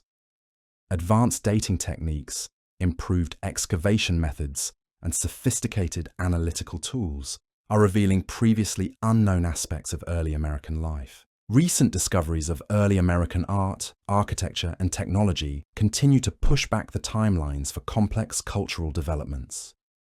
Each new find adds to our appreciation of early American sophistication and innovation. The interdisciplinary collaboration between archaeologists, geneticists, climatologists, and other specialists is creating more complete and nuanced understandings of early American societies. These collaborative approaches are revealing connections and patterns that weren't visible when each discipline worked in isolation. Advanced computer modeling and statistical analysis are also allowing researchers to test complex hypotheses about early American population dynamics, migration routes, and cultural developments. These quantitative approaches are providing more rigorous frameworks for understanding early American societies. The application of new technologies like ground-penetrating radar, satellite imagery, and drone surveys is revealing previously unknown archaeological sites and features. These tools are allowing researchers to study early American sites at landscape scales and to identify patterns that weren't visible through traditional excavation methods. Experimental archaeology programs are also providing new insights into early American technologies and lifeways. By recreating ancient tools, techniques, and living conditions, researchers are gaining practical understanding of how early American societies functioned. These experimental approaches have revealed the sophistication required to manufacture early American technologies and the effectiveness of their subsistence strategies. They've also provided new appreciation for the skill and knowledge required to survive and thrive in Ice Age environments. The combination of traditional archaeological methods with these new approaches is creating increasingly detailed and accurate reconstructions of early American life. We're moving beyond simple narratives of survival and adaptation to complex stories of innovation, achievement, and cultural development. As our understanding of the first Americans continues to evolve, one thing becomes increasingly clear. These weren't primitive peoples struggling to survive in harsh environments. They were sophisticated societies that developed complex technologies, maintained extensive social networks, and created cultural traditions that would influence human development for thousands of years to come. Their story is ultimately one of human triumph, demonstrating our species' remarkable ability to adapt, innovate, and thrive in even the most challenging circumstances. The first Americans didn't just colonize new continents, they created new ways of being human that expanded the possibilities for all subsequent societies. The implications of these discoveries extend far beyond academic debates about migration routes and dating methods. They're fundamentally changing how we understand human adaptability and the relationship between our species and the natural world. When we look at the archaeological evidence from sites like White Sands, Monteverde, and Cooper's Ferry, we're not just seeing traces of ancient peoples trying to survive in harsh conditions. We're witnessing the birth of entirely new ways of living that had never existed before in human history. Consider what it meant for these early Americans to encounter landscapes that no human had ever experienced. The megafauna they met had evolved for millions of years without any primate predators. The plant communities had developed without human management or harvesting pressure. The seasonal cycles, weather patterns, and resource distributions were completely unfamiliar to people whose ancestors had spent hundreds of thousands of years adapting to African and Eurasian environments. Yet rather than simply trying to recreate the lifeways they'd known in the old world, these pioneers developed radically new approaches to survival and cultural organization. The archaeological record shows us peoples who were experimenting, innovating, and rapidly adapting their technologies and social systems to completely novel environmental challenges. Take the evidence from Paisley Cave in Oregon, where researchers have found some of the oldest human DNA in North America, preserved in dried fecal matter dating back over 14,000 years. The analysis of these coprolites reveals diets that included not just the large mammals we might expect, but also fish, birds, and a wide variety of plant foods. This wasn't the desperate opportunism of starving people eating whatever they could find.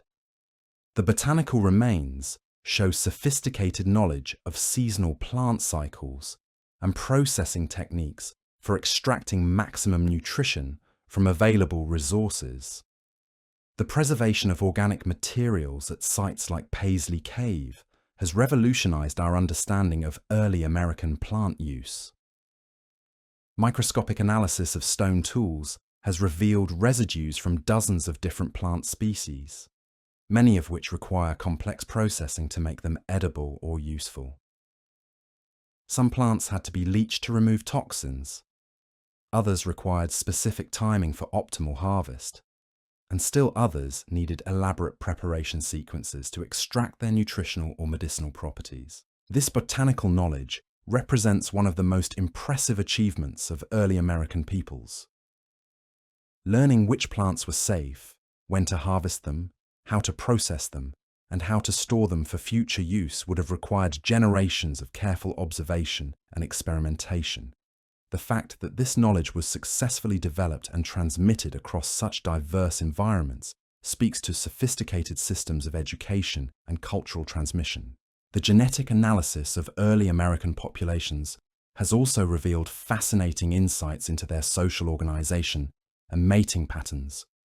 Studies of mitochondrial DNA and Y chromosome variation suggest that early American societies maintained relatively large effective population sizes despite their apparent mobility and dispersion across vast territories. This pattern indicates complex social networks that facilitated genetic exchange across enormous distances. Recent analysis of ancient DNA from sites across Western North America has revealed that populations separated by hundreds of miles maintained genetic connections for thousands of years. This suggests either regular migration between distant groups or systematic marriage exchanges that prevented genetic isolation. Either scenario requires sophisticated social institutions for coordinating relationships across continental scales. The implications go beyond simple genetics.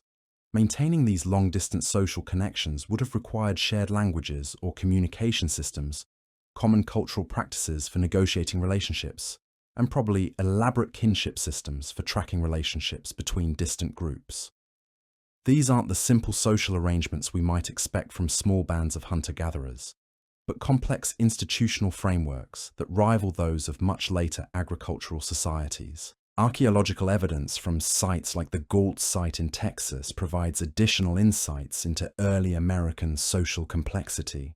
This site has produced thousands of artifacts spanning over 15,000 years of occupation, making it one of the longest continuously used sites in North America.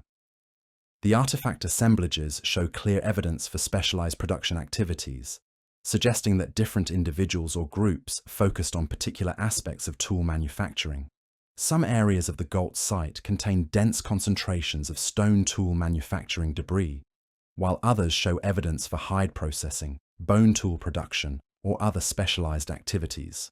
This spatial organization suggests that work was divided among specialists, rather than everyone doing everything themselves. Developing and maintaining these specialized production systems requires social mechanisms for coordinating labor and distributing products. The raw materials used at Galt also reveal extensive trade networks. Stone from quarries hundreds of miles away was regularly transported to the site and worked into finished tools. Some of this stone shows evidence of having been partially worked at the quarry sites, then transported as preforms to be finished at Galt. This suggests sophisticated production chains involving multiple sites and coordinated planning. Even more intriguingly, some artifacts from Galt show evidence of being curated and maintained over long periods. Stone tools were resharpened multiple times, sometimes completely changing their shape and function through repeated use. Broken tools were reworked into new forms rather than being discarded. This careful management of material resources suggests both scarcity consciousness and long-term planning that goes well beyond immediate survival needs. The artistic traditions revealed at early American sites also demonstrate sophisticated aesthetic sensibilities and symbolic thinking. Engraved stones from sites like the Galt complex show geometric patterns and representational images that required considerable skill to create. These aren't crude scratches made by bored individuals, but carefully planned compositions that show understanding of proportion, symmetry, and visual design principles. Some of the most remarkable artistic achievements come from sites in the Amazon basin, where researchers have discovered elaborate rock art galleries dating back over 12,000 years. The Serranía de la Lindosa site in Colombia contains thousands of individual paintings depicting humans, animals, plants, and geometric designs. The sheer scale of these art galleries, extending for miles along cliff faces, suggests coordinated group efforts rather than individual artistic expression. The subject matter of this early American rock art also provides insights into how these peoples understood their relationships with the natural world. Many images show humans interacting with megafauna species that went extinct thousands of years ago. These depictions provide direct evidence for human encounters with giant ground sloths, mastodons, and other Ice Age animals. But the rock art also reveals more complex relationships than simple predator-prey interactions. Some images show humans and animals in apparently peaceful contexts, suggesting that early Americans saw themselves as part of complex ecological communities, rather than simply as hunters exploiting game resources. This perspective may have influenced their approaches to environmental management and resource conservation. The astronomical knowledge revealed at early American sites represents another dimension of their intellectual achievements. Stone circles, earthwork alignments, and architectural features at sites across the Americas show careful observation and recording of celestial events. The Majorville Medicine Wheel in Alberta contains stone alignments that accurately mark significant astronomical events and has been used continuously for over 4,000 years. Similar astronomical markers appear at sites throughout North and South America, suggesting that sky watching and calendrical reckoning were important activities for early American peoples. This astronomical knowledge would have been crucial for timing seasonal migrations, coordinating group activities, and scheduling ceremonial events. The precision of some early American astronomical observations rivals that of much later civilizations. The Goshen site in Wyoming contains stone features that mark the summer solstice with remarkable accuracy. The builders of this site clearly understood not just the general patterns of seasonal change, but the precise mathematical relationships governing celestial movements. Developing this level of astronomical knowledge required sustained observation over multiple generations, sophisticated mathematical reasoning, and effective systems for recording and transmitting complex information. These achievements place early American intellectual accomplishments alongside those of any other early civilization. The evidence for early American mathematical and engineering capabilities extends beyond astronomical observations to practical applications in architecture and landscape modification. Sites like Poverty Point in Louisiana demonstrate that hunter-gatherer populations were capable of organizing massive construction projects, requiring precise planning and coordinated labor. The earthworks at Poverty Point include geometric patterns, laid out with mathematical precision across hundreds of acres. The main site consists of 6 concentric ridges arranged in an octagonal pattern, with additional mounds and features, positioned according to complex geometric relationships. Creating these earthworks required moving millions of cubic feet of soil and coordinating the activities of hundreds or thousands of workers. Recent analysis using ground-penetrating radar and other remote sensing techniques has revealed that the Poverty Point earthworks are even more complex than previously realized. Hidden beneath the modern landscape are additional features that show the site was planned and constructed according to sophisticated geometric principles. The precision of these constructions rivals that of later monumental architecture anywhere in the world. The logistics of organizing construction projects like Poverty Point also reveal sophisticated social and political institutions. Coordinating the activities of large workforces, managing food supplies for extended construction periods, and maintaining quality control over complex geometric layouts requires hierarchical organization and specialized leadership roles. Archaeological evidence suggests that these construction projects weren't one-time events, but ongoing activities that spanned multiple generations. Different phases of construction show evolving architectural styles and techniques, indicating that knowledge and skills were being transmitted and refined over long periods. This continuity requires institutional frameworks for preserving and passing on technical knowledge. The trade networks revealed at sites like Poverty Point also demonstrate the economic foundations that supported these large-scale construction projects. Raw materials from across eastern North America were concentrated at the site. and transformed into elaborate ornaments and ceremonial objects. Copper from the Great Lakes, stone from the Appalachians, and shells from the Gulf Coast were all worked by skilled artisans using sophisticated techniques. The distribution of finished goods from Poverty Point extends across much of the southeastern United States, indicating that the site served as a major production and distribution center. This economic role would have provided the resources necessary to support specialized craftsmen, organize construction activities, and maintain the social networks that coordinated regional interactions. Similar patterns of monumental construction and economic specialization appear at early sites across the Americas. The Corral civilization in Peru was constructing large-scale architectural complexes over 5,000 years ago, making it one of the oldest urban centers in the world. These early Peruvian sites show evidence for specialized craft production, long-distance trade, and complex social stratification.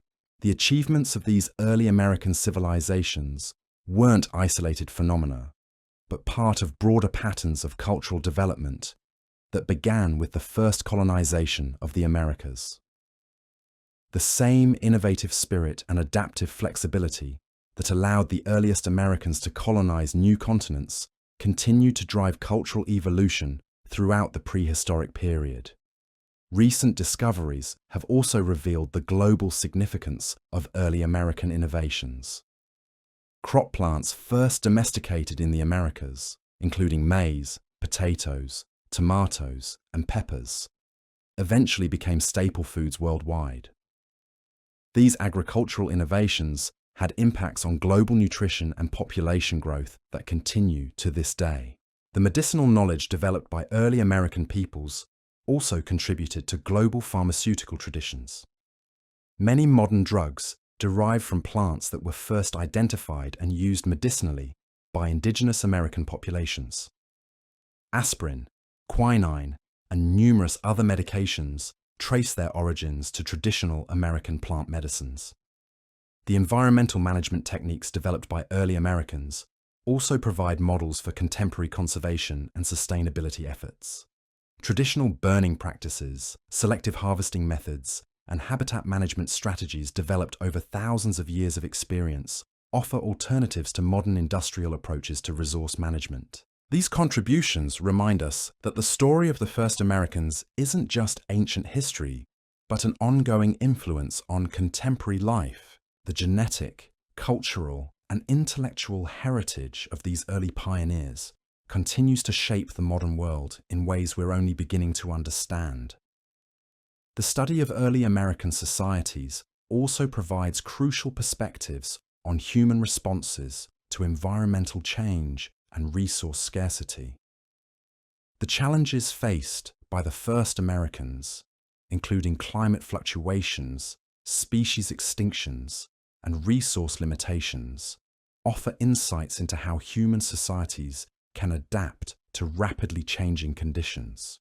The resilience demonstrated by early American populations in the face of major environmental disruptions provides hope for contemporary societies grappling with climate change and resource depletion. Their success in developing sustainable relationships with diverse environments offers models for creating more resilient and adaptive modern societies. Understanding the achievements of the first Americans also challenges conventional narratives about human cultural evolution. Rather than following predictable stages from simple to complex societies, the American record shows that sophisticated cultural institutions can develop in diverse environments and social contexts. The diversity of successful adaptations developed by early American populations demonstrates that there are multiple pathways to cultural complexity and social organization.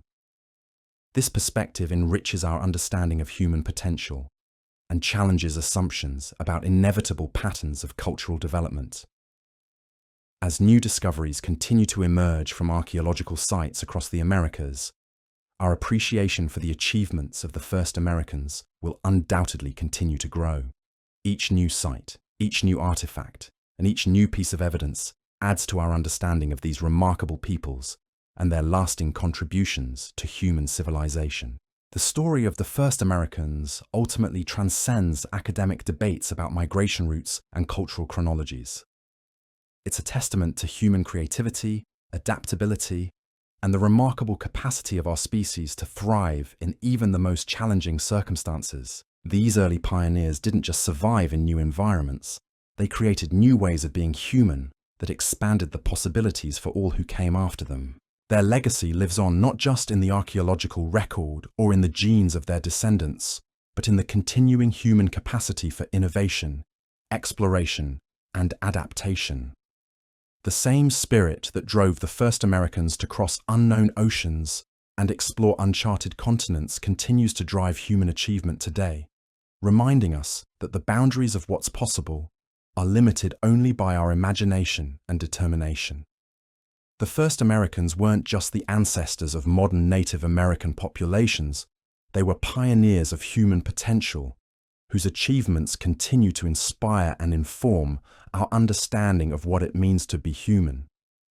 Their story is our story, a reminder of where we came from and what we're capable of achieving when faced with the unknown.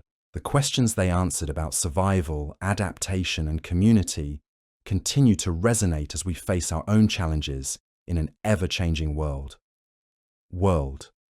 But perhaps what makes their story even more compelling is how it continues to evolve before our very eyes. Just when researchers think they've assembled the final pieces of this ancient puzzle, new discoveries emerge that completely reshape our understanding. Take what happened at the Karuti Mastodon site in California, where researchers found what appeared to be mastodon bones that had been deliberately broken by stone tools over 130,000 years ago. If verified, this would push back human arrival in the Americas by more than 100,000 years, completely shattering every existing model of when and how people first reached the New World. The Karuti site sparked fierce controversy within the archaeological community, with critics arguing that the bone breakage patterns could have been caused by natural processes rather than human activity. The debate illustrates just how contentious these early American discoveries can be, especially when they challenge fundamental assumptions about human migration and technological development. Similar controversies have emerged around other sites with potentially extreme antiquity. The Calico Hills site in California has produced what some researchers interpret as stone tools dating back over 200,000 years, though most archaeologists remain skeptical that these represent genuine human artifacts rather than naturally fractured stones. These debates highlight one of the most challenging aspects of studying the earliest Americans. The further back in time we go, the more difficult it becomes to distinguish between genuine human activity and natural processes that can mimic the traces left by ancient peoples. Stone tools can look remarkably similar to rocks broken by natural forces. Fire hearths can resemble natural burn areas. Even footprints can be created by non-human processes under certain conditions. This interpretive challenge has led to increasingly sophisticated analytical techniques for verifying archaeological evidence. Microscopic analysis of stone tools can reveal use-wear patterns that distinguish human-made implements from naturally broken rocks. Chemical analysis of sediments can identify traces of human activity that aren't visible to the naked eye. Advanced dating techniques can provide multiple independent age estimates for the same archaeological deposits. The application of these rigorous analytical standards has helped resolve some long-standing controversies while creating new ones. The Meadowcroft rock shelter site, which we discussed earlier, has undergone decades of scrutiny and reanalysis.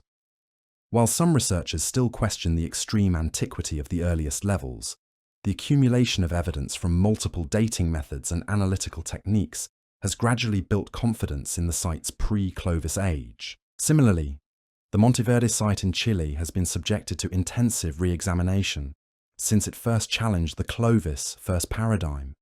Independent teams of researchers have re-excavated portions of the site, reanalyzed artifacts and dating samples, and applied new analytical techniques to verify the original findings. This process has not only confirmed the site's antiquity, but has revealed additional evidence for even older human occupation in the area. The scientific process of verification and peer review, while sometimes slow and contentious, has been crucial for building reliable knowledge about the first Americans. Each controversial discovery forces the research community to develop better methods, apply more rigorous standards, and think more critically about the evidence. This process has also revealed the remarkable diversity of early American adaptations. As more pre-Clovis sites have been accepted and studied, researchers have discovered that the earliest Americans weren't following a single cultural template, but were experimenting with a wide variety of technological and subsistence strategies. The Schaefer and Hebbier sites in Wisconsin have produced evidence for mammoth processing that's quite different from the classic Clovis pattern. Instead of the distinctive fluted points associated with Clovis culture, these sites contain simpler stone tools and different butchering techniques. The sites also date to around 14,000 years ago, making them contemporary with or slightly older than the earliest accepted Clovis sites. This diversity suggests that multiple groups with different cultural traditions may have been present in North America before the emergence of the widespread Clovis phenomenon. Rather than representing the arrival of the first Americans, Clovis culture may have been just one particularly successful adaptation that temporarily unified diverse earlier traditions. The Page Ladson site in Florida provides another example of pre-Clovis diversity. This underwater site, now submerged beneath the Orcilla River, has produced stone tools and mastodon remains dating to around 14,500 years ago. The tools from Page Ladson are quite different from both Clovis implements and the artifacts from other pre-Clovis sites, suggesting yet another distinct technological tradition. The preservation conditions at Page Ladson have also provided unique insights into early American environmental relationships. The site contains not just stone tools and animal bones, but also preserved plant remains and environmental indicators that reveal the landscape encountered by these early peoples. The evidence suggests they were living in a warmer, wetter environment, quite different from the Ice Age conditions typically associated with early American sites. These environmental reconstructions are crucial for understanding how early Americans adapted to changing conditions during the transition from Ice Age to modern climates. The end of the Pleistocene epoch, around 11,700 years ago, brought dramatic environmental changes that affected human populations worldwide. In North America, rising temperatures, changing precipitation patterns, and shifting plant and animal communities created both challenges and opportunities for human populations. The Younger Dryas period, which we mentioned earlier, represents one of the most significant environmental disruptions experienced by early Americans. This brief return to glacial conditions lasted for over 1,000 years and coincided with major cultural transitions and megafauna extinctions across North America. Recent research has provided detailed reconstructions of how different regions were affected by Younger Dryas cooling. Areas that had been ice-free for thousands of years suddenly experienced renewed glaciation. Plant and animal communities that had been stable for millennia underwent rapid reorganization. Human populations had to adapt quickly to completely changed environmental conditions. The archaeological record shows that human responses to Younger Dryas environmental changes varied considerably across different regions. Some areas show evidence for population decline or abandonment. Others reveal technological innovations and new subsistence strategies. Still others demonstrate remarkable continuity despite environmental disruption. These varied responses illustrate the flexibility and resilience that characterized early American societies. Rather than being passive victims of environmental change, they actively adapted their technologies, social organization, and settlement patterns to maintain viable communities under changing conditions. The Folsom culture, which emerged during the Younger Dryas period, provides an excellent example of successful adaptation to environmental change. As mammoth and other large game species declined, Folsom peoples developed specialized hunting techniques focused on the ancient bison species that thrived on the emerging grasslands of the Great Plains. Folsom points are even more precisely manufactured than Clovis points, with incredibly thin, flaking, and delicate proportions that represent the pinnacle of Paleolithic stone knapping technology. Creating these points required extraordinary skill and probably years of training. The uniformity of Folsom points across vast distances suggests shared cultural standards and possibly formal apprenticeship systems for training stone tool manufacturers. The archaeological sites associated with Folsom culture also reveal sophisticated hunting strategies and social organization. The Olson-Chubbuck site in Colorado preserves evidence of a coordinated bison drive where hunters killed nearly 200 animals in a single event. The butchering patterns at the site show systematic processing designed to maximize meat recovery and preserve resources for future use. These mass kill sites demonstrate that Folsom peoples weren't just individual hunters pursuing scattered game animals, but organized groups capable of coordinating complex hunting strategies. Planning and executing a successful bison drive would have required detailed knowledge of animal behavior, precise timing, and coordination among multiple hunting parties. The success of Folsom hunting strategies is evident in the rapid spread of this culture across the Great Plains and adjacent regions. Within just a few centuries, Folsom points appeared from Canada to Mexico, indicating either rapid population expansion or quick adoption of Folsom technology by existing groups. The transition from Folsom to later Plains cultures shows continued adaptation to changing environmental and social conditions. As bison populations stabilized and human populations grew, hunting strategies became more varied and complex. Regional variations in projectile point styles reflect adaptation to local environmental conditions and prey species. These post-Folsom developments set the stage for the incredible cultural diversity that would characterize North America for the next 10,000 years. From the Arctic to the tropics, human populations developed thousands of distinct cultural traditions, each perfectly adapted to specific environmental and social conditions. The success of these diverse adaptations demonstrates the remarkable flexibility of human societies when faced with environmental challenges.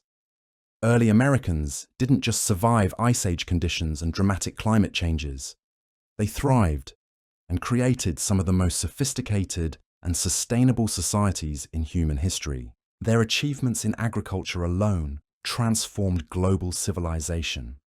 The domestication of maize in Mexico around 9,000 years ago eventually led to agricultural systems that could support millions of people.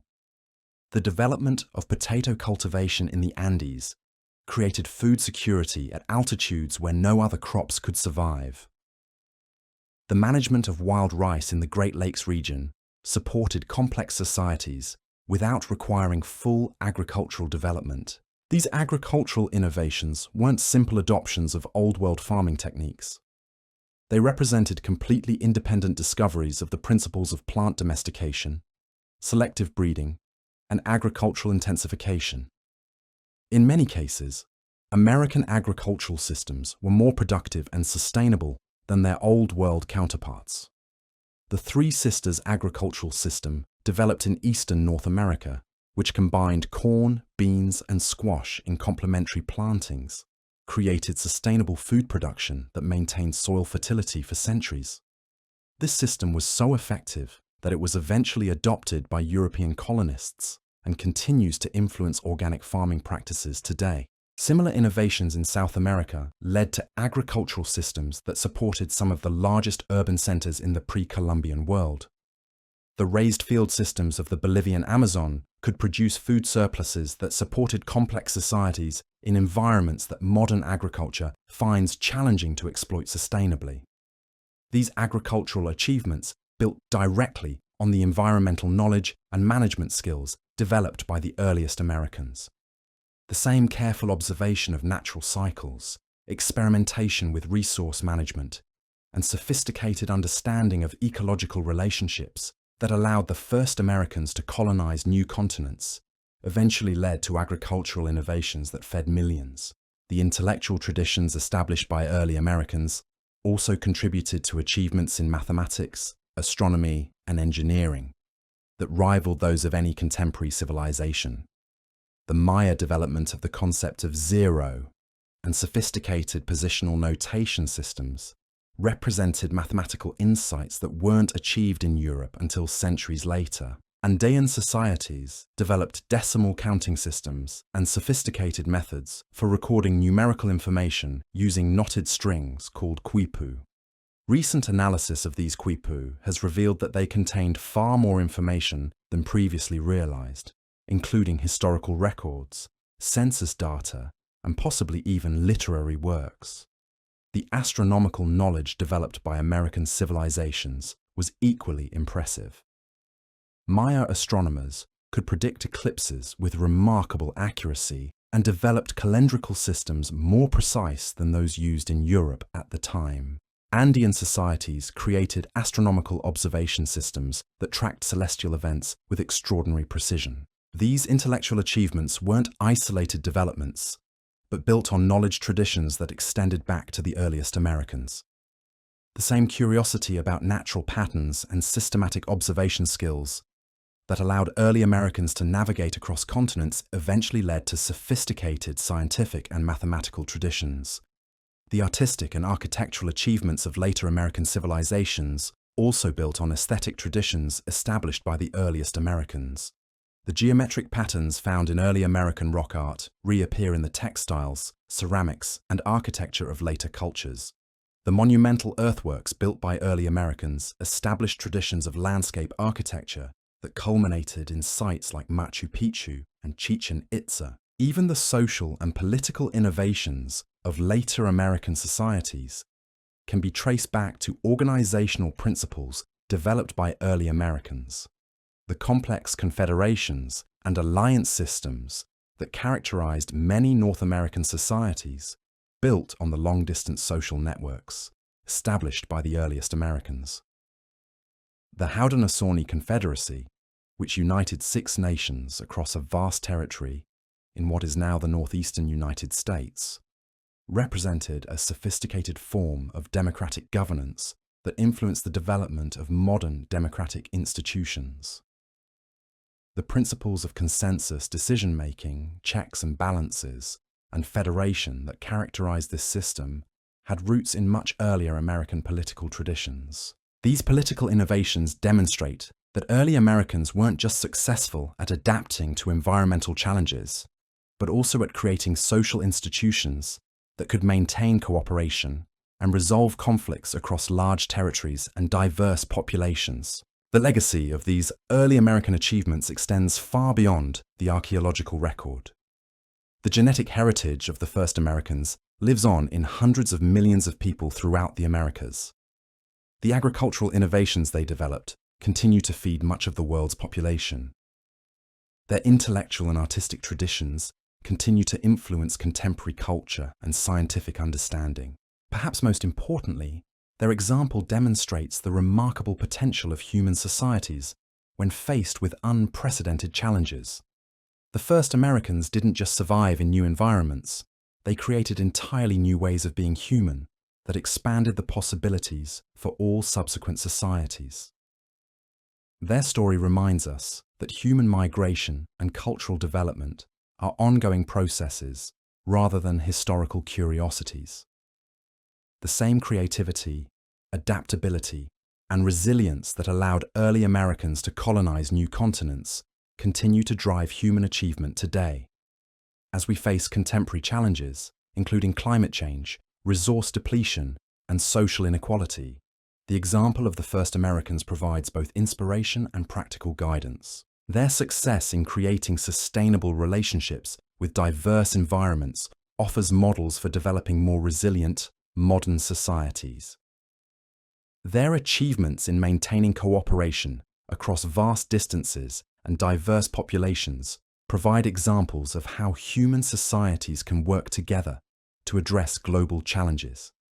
Their innovations in agriculture, technology, and social organization continue to inform contemporary efforts to create more equitable and sustainable ways of life. The story of the first Americans is ultimately a story about human potential and the remarkable capacity of our species to adapt, innovate, and thrive under even the most challenging circumstances. Their legacy lives on not just in museums and textbooks, but in the continuing human capacity for exploration, creativity, and adaptation. As we continue to uncover new evidence about these remarkable peoples, we're not just learning about the past, but gaining insights into the future. The same pioneering spirit that drove the first Americans to cross unknown oceans and explore uncharted territories continues to drive human exploration of space, the deep ocean, and the frontiers of scientific knowledge. The questions they answered about survival, community, and adaptation continue to resonate as we face our own challenges in a rapidly changing world.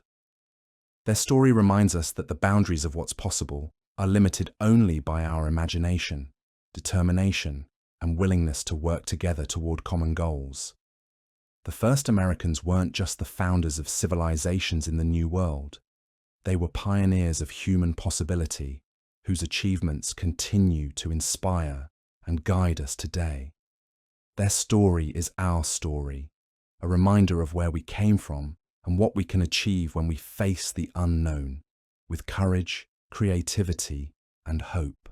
In the end, the mystery of who the first Americans really were isn't just an academic question about ancient migrations and archaeological sites. It's a profound inquiry into the nature of human adaptability and the endless capacity of our species to create new ways of living, thinking, and being in the world. The answer to that question continues to unfold with each new discovery, each new insight, and each new generation that carries forward the legacy of those first brave souls who dared to make a home in an unknown land.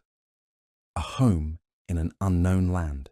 Their discoveries have also fundamentally changed how we think about the relationship between humans and the natural world during the Pleistocene epoch. When we examine sites like Wally's Beach in Alberta, Canada, we find evidence of human tracks alongside those of horses, camels, and other megafauna that would disappear from North America within a few thousand years. These trackways preserve actual moments of encounter between early Americans and the Ice Age world they inhabited. The preservation at Wally's Beach is extraordinary, capturing not just isolated footprints, but entire sequences of movement across ancient mudflats. Human tracks show adults and children walking together, sometimes following animal trails, sometimes diverging to explore different areas. The patterns suggest deliberate tracking behavior, with humans following specific animals across the landscape. What makes these discoveries even more remarkable is how they reveal the intimate knowledge early Americans developed about animal behavior. At several sites, human tracks show evidence of hunters positioning themselves along animal migration routes or near water sources where prey would be predictable. This wasn't random wandering or opportunistic hunting, but sophisticated predator behavior based on detailed understanding of prey ecology. The preservation conditions that allow us to see these ancient trackways are incredibly rare. Sites like White Sands and Wally's Beach represent unique geological circumstances where sediments were deposited rapidly enough to preserve delicate surface features like footprints. Most of the time, these traces would be destroyed by wind, rain, or subsequent animal activity within days or weeks of being made.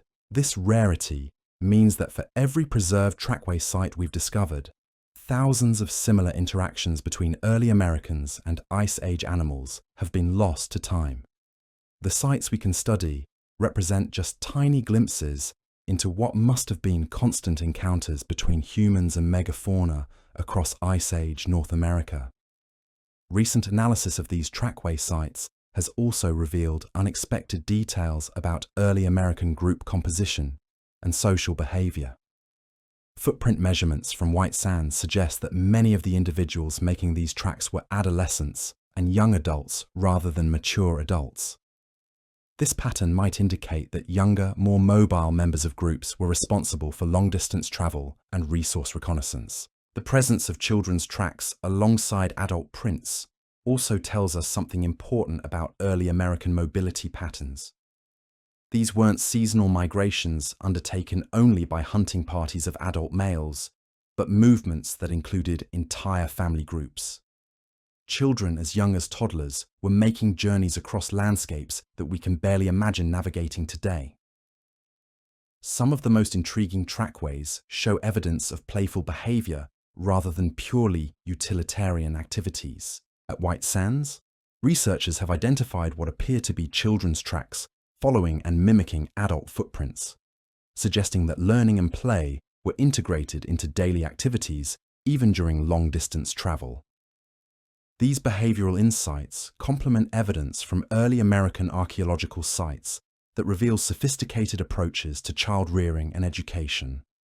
Stone tool manufacturing areas at sites like the Galt complex show evidence of learning sequences where novice knappers practice their skills under the guidance of expert tool makers. The debris patterns at these sites reveal that stone tool education followed predictable stages, from initial attempts to copy basic forms through gradual mastery of more complex techniques. Some areas contain thousands of failed attempts and practice pieces, indicating that becoming a skilled toolmaker required years of training and countless hours of practice. This evidence for formal education systems contradicts stereotypes about hunter-gatherer societies as having simple or informal social institutions. The level of skill required to manufacture Clovis points or other sophisticated early American technologies could only have been achieved through systematic instruction and prolonged practice. The distribution of high-quality stone tools across early American sites also suggests that expert craftspeople may have specialized in tool production for exchange with other groups. Some sites contain far more finished tools than could have been used by the local population, while others show evidence for intensive tool use but little manufacturing debris. This pattern indicates that early Americans had developed economic relationships that went beyond simple resource sharing within local groups.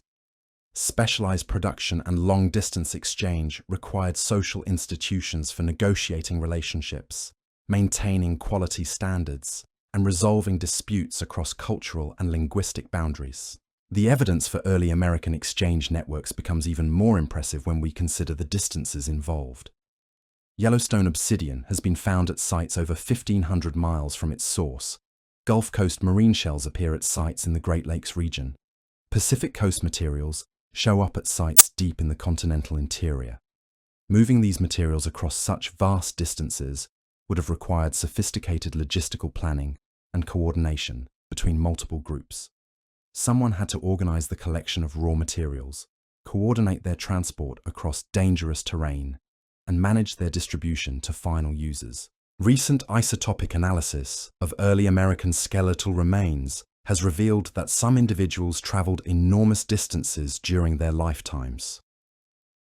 Chemical signatures in bones and teeth reflect the geology of different regions, allowing researchers to track where people lived during different periods of their lives. Some individuals show evidence for childhood in one region, adolescence in another, and adult life in yet a third location.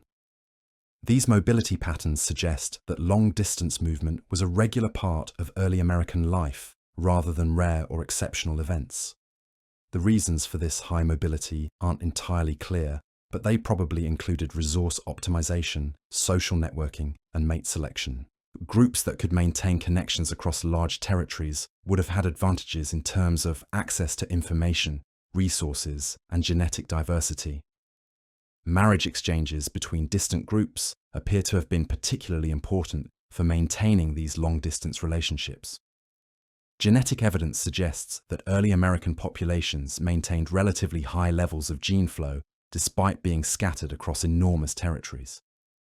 This genetic connectivity required social institutions for facilitating intermarriage between groups that might encounter each other only rarely. Seasonal gatherings, trade meetings, and ceremonial events probably served as opportunities for young people to meet potential partners from distant communities. The logistics of coordinating these gatherings across continental scales would have required sophisticated communication systems and shared cultural frameworks.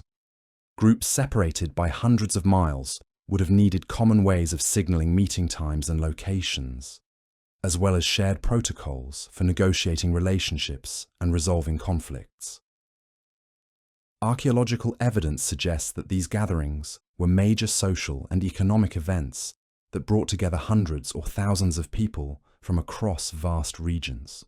Sites like Lindenmeyer in Colorado show evidence for large-scale occupations that lasted for extended periods and involved intensive tool manufacturing, hide processing, and other activities. The artifact assemblages from these aggregation sites contain materials from sources scattered across much of Western North America, indicating that people were traveling from great distances to participate in these gatherings.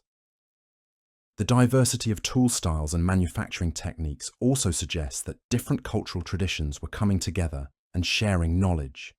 These large-scale gatherings probably served multiple functions beyond simple socializing.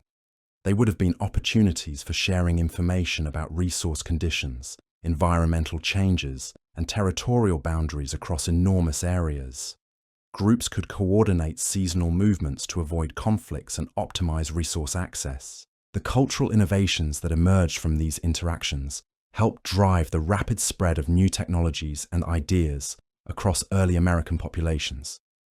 Successful hunting techniques, tool designs, and resource processing methods could be transmitted across continental distances within just a few generations.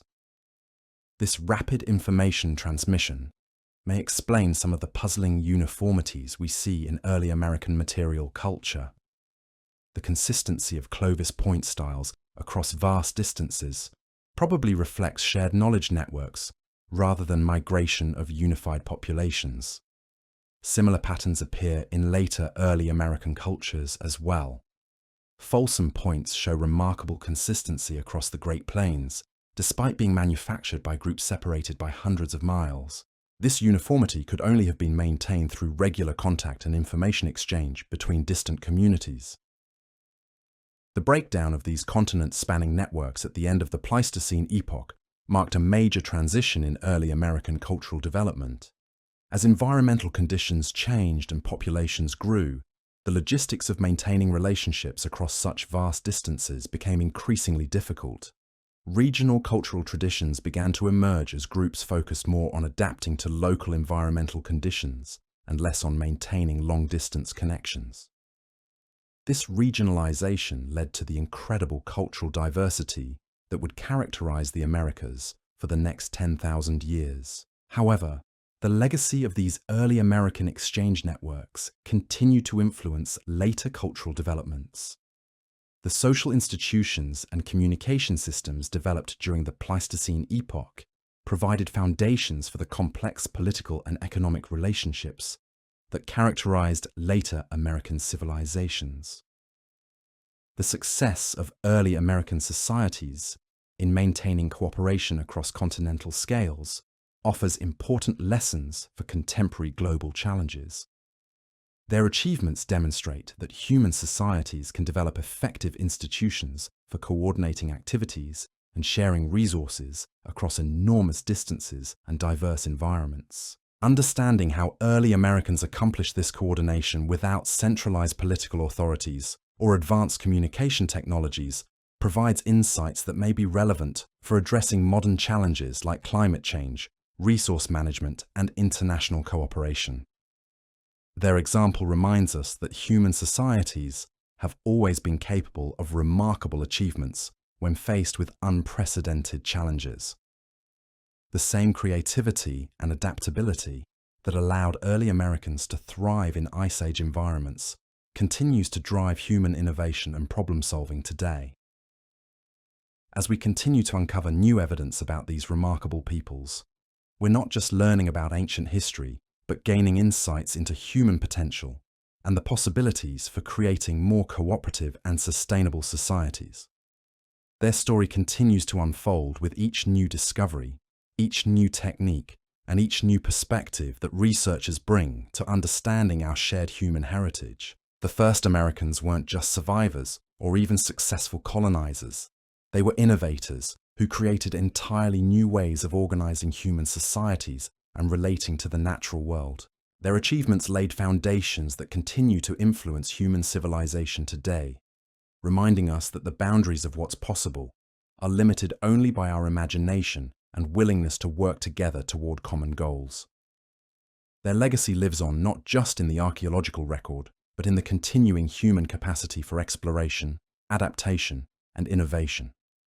As we face our own challenges in a rapidly changing world, their example provides both inspiration and practical guidance for creating more resilient and cooperative human societies. The mystery of who the first Americans really were continues to reveal new dimensions of human achievement and potential. Each discovery adds another layer to our understanding of these remarkable peoples and their lasting contributions to the human story.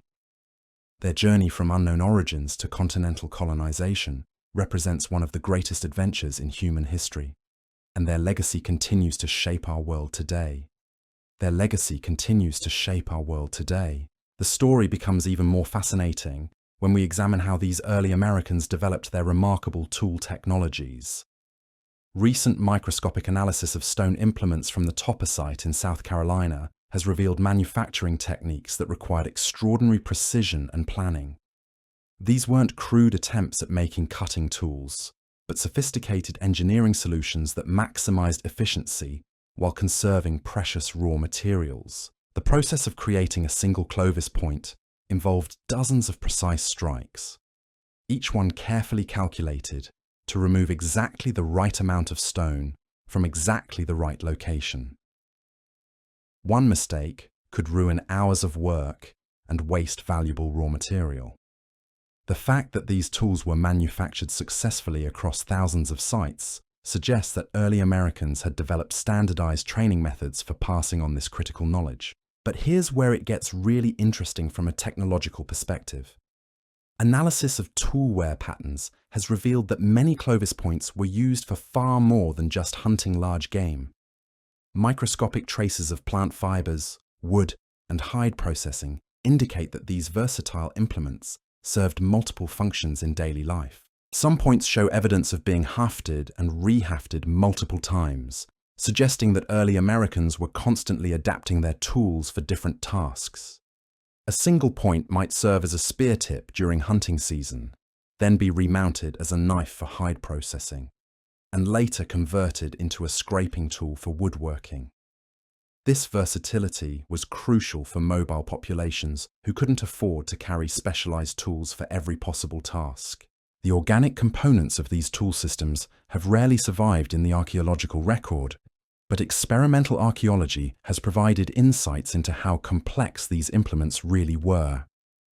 Reproducing functional replicas of Clovis spears requires not just stone knapping skills, but expertise in wood selection, cordage manufacture, and adhesive preparation. The wooden shafts had to be precisely balanced and weighted to work effectively with specific point designs. Too light, and the spear wouldn't penetrate effectively. Too heavy, and it would be difficult to throw accurately.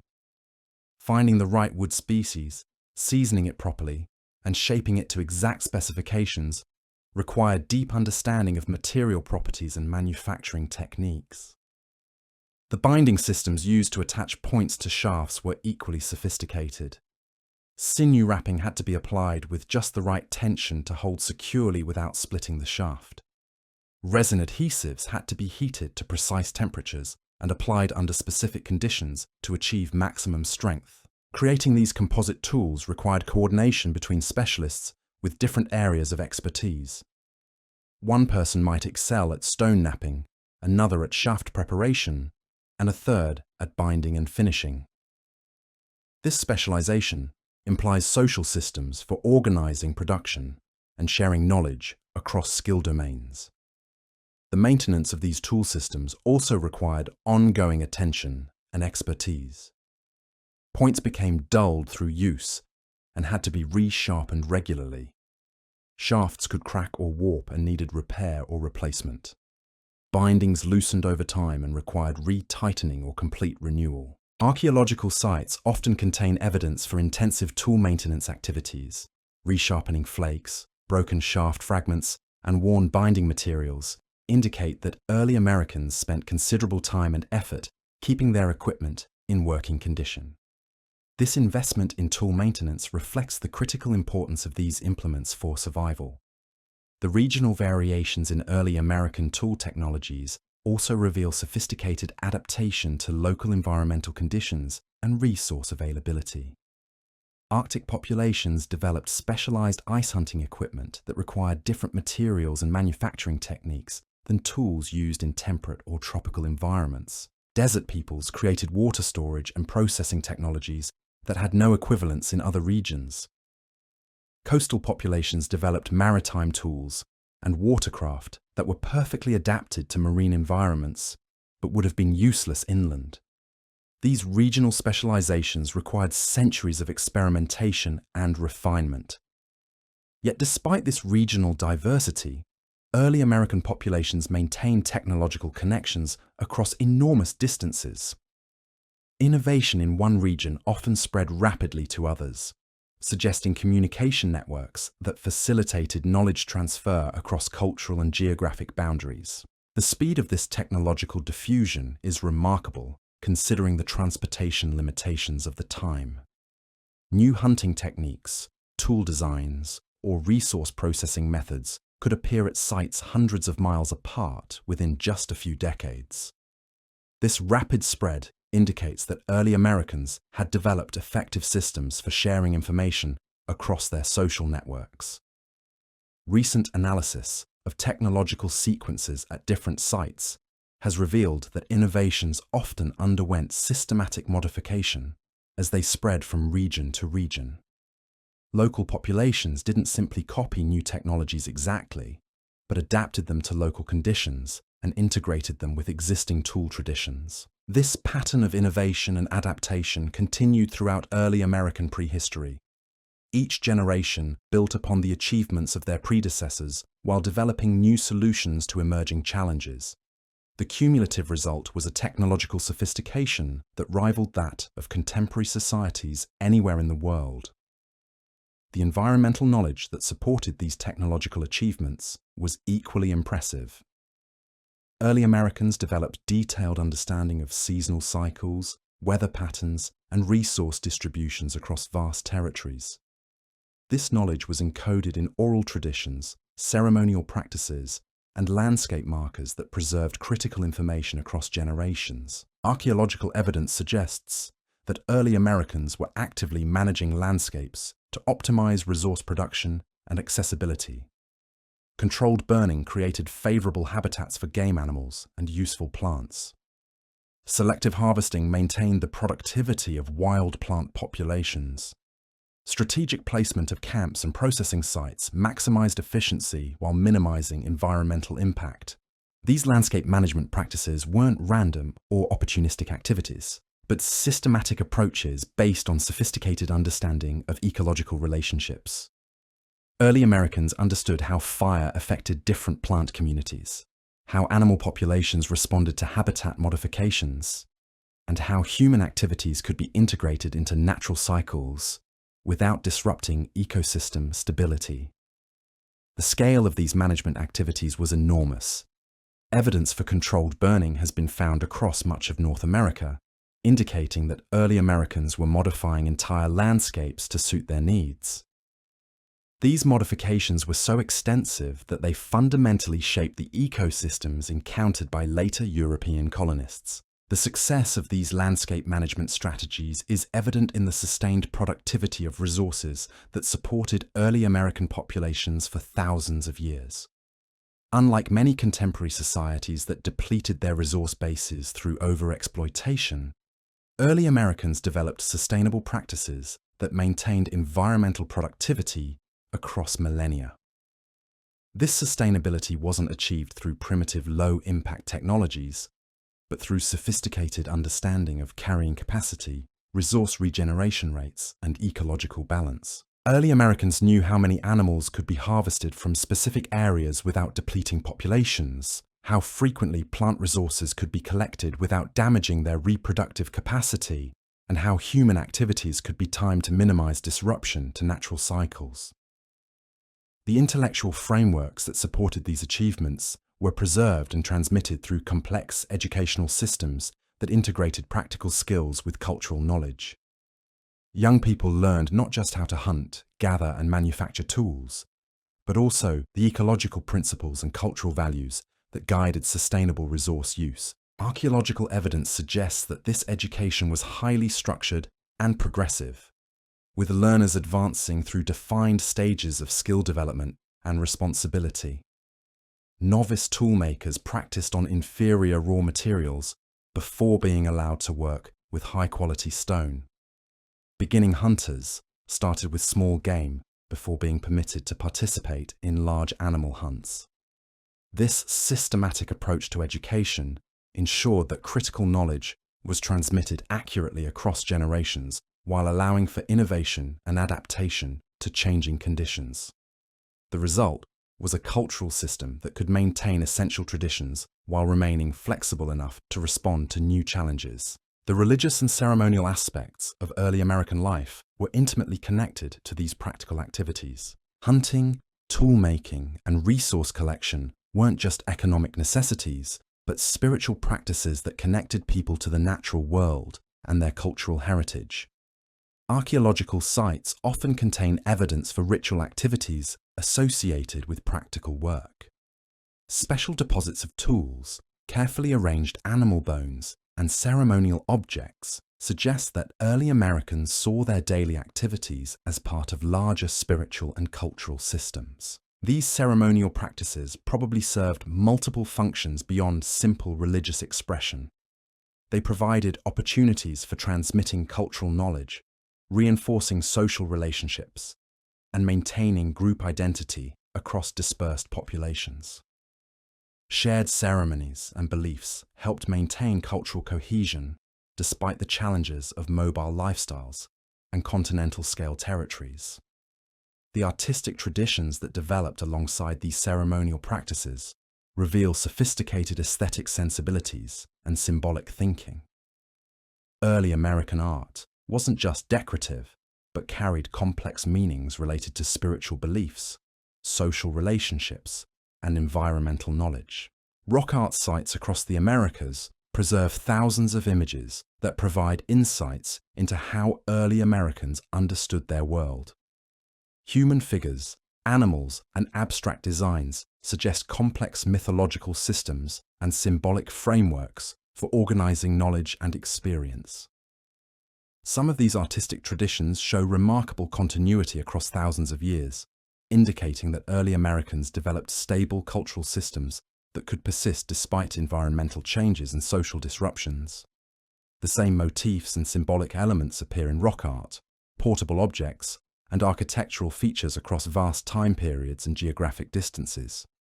This cultural stability provided foundations for the complex civilizations that would eventually emerge in the Americas. The social institutions, technological knowledge, and environmental wisdom developed by early Americans supported population growth and cultural elaboration that led to some of humanity's greatest achievements.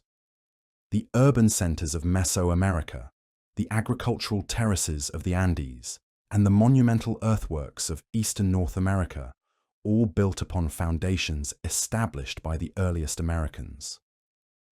Their innovations in agriculture, technology, and social organization created possibilities that were realized by their descendants over thousands of years. Understanding these connections between early and later American achievements helps us appreciate the full scope of indigenous American contributions to human civilization.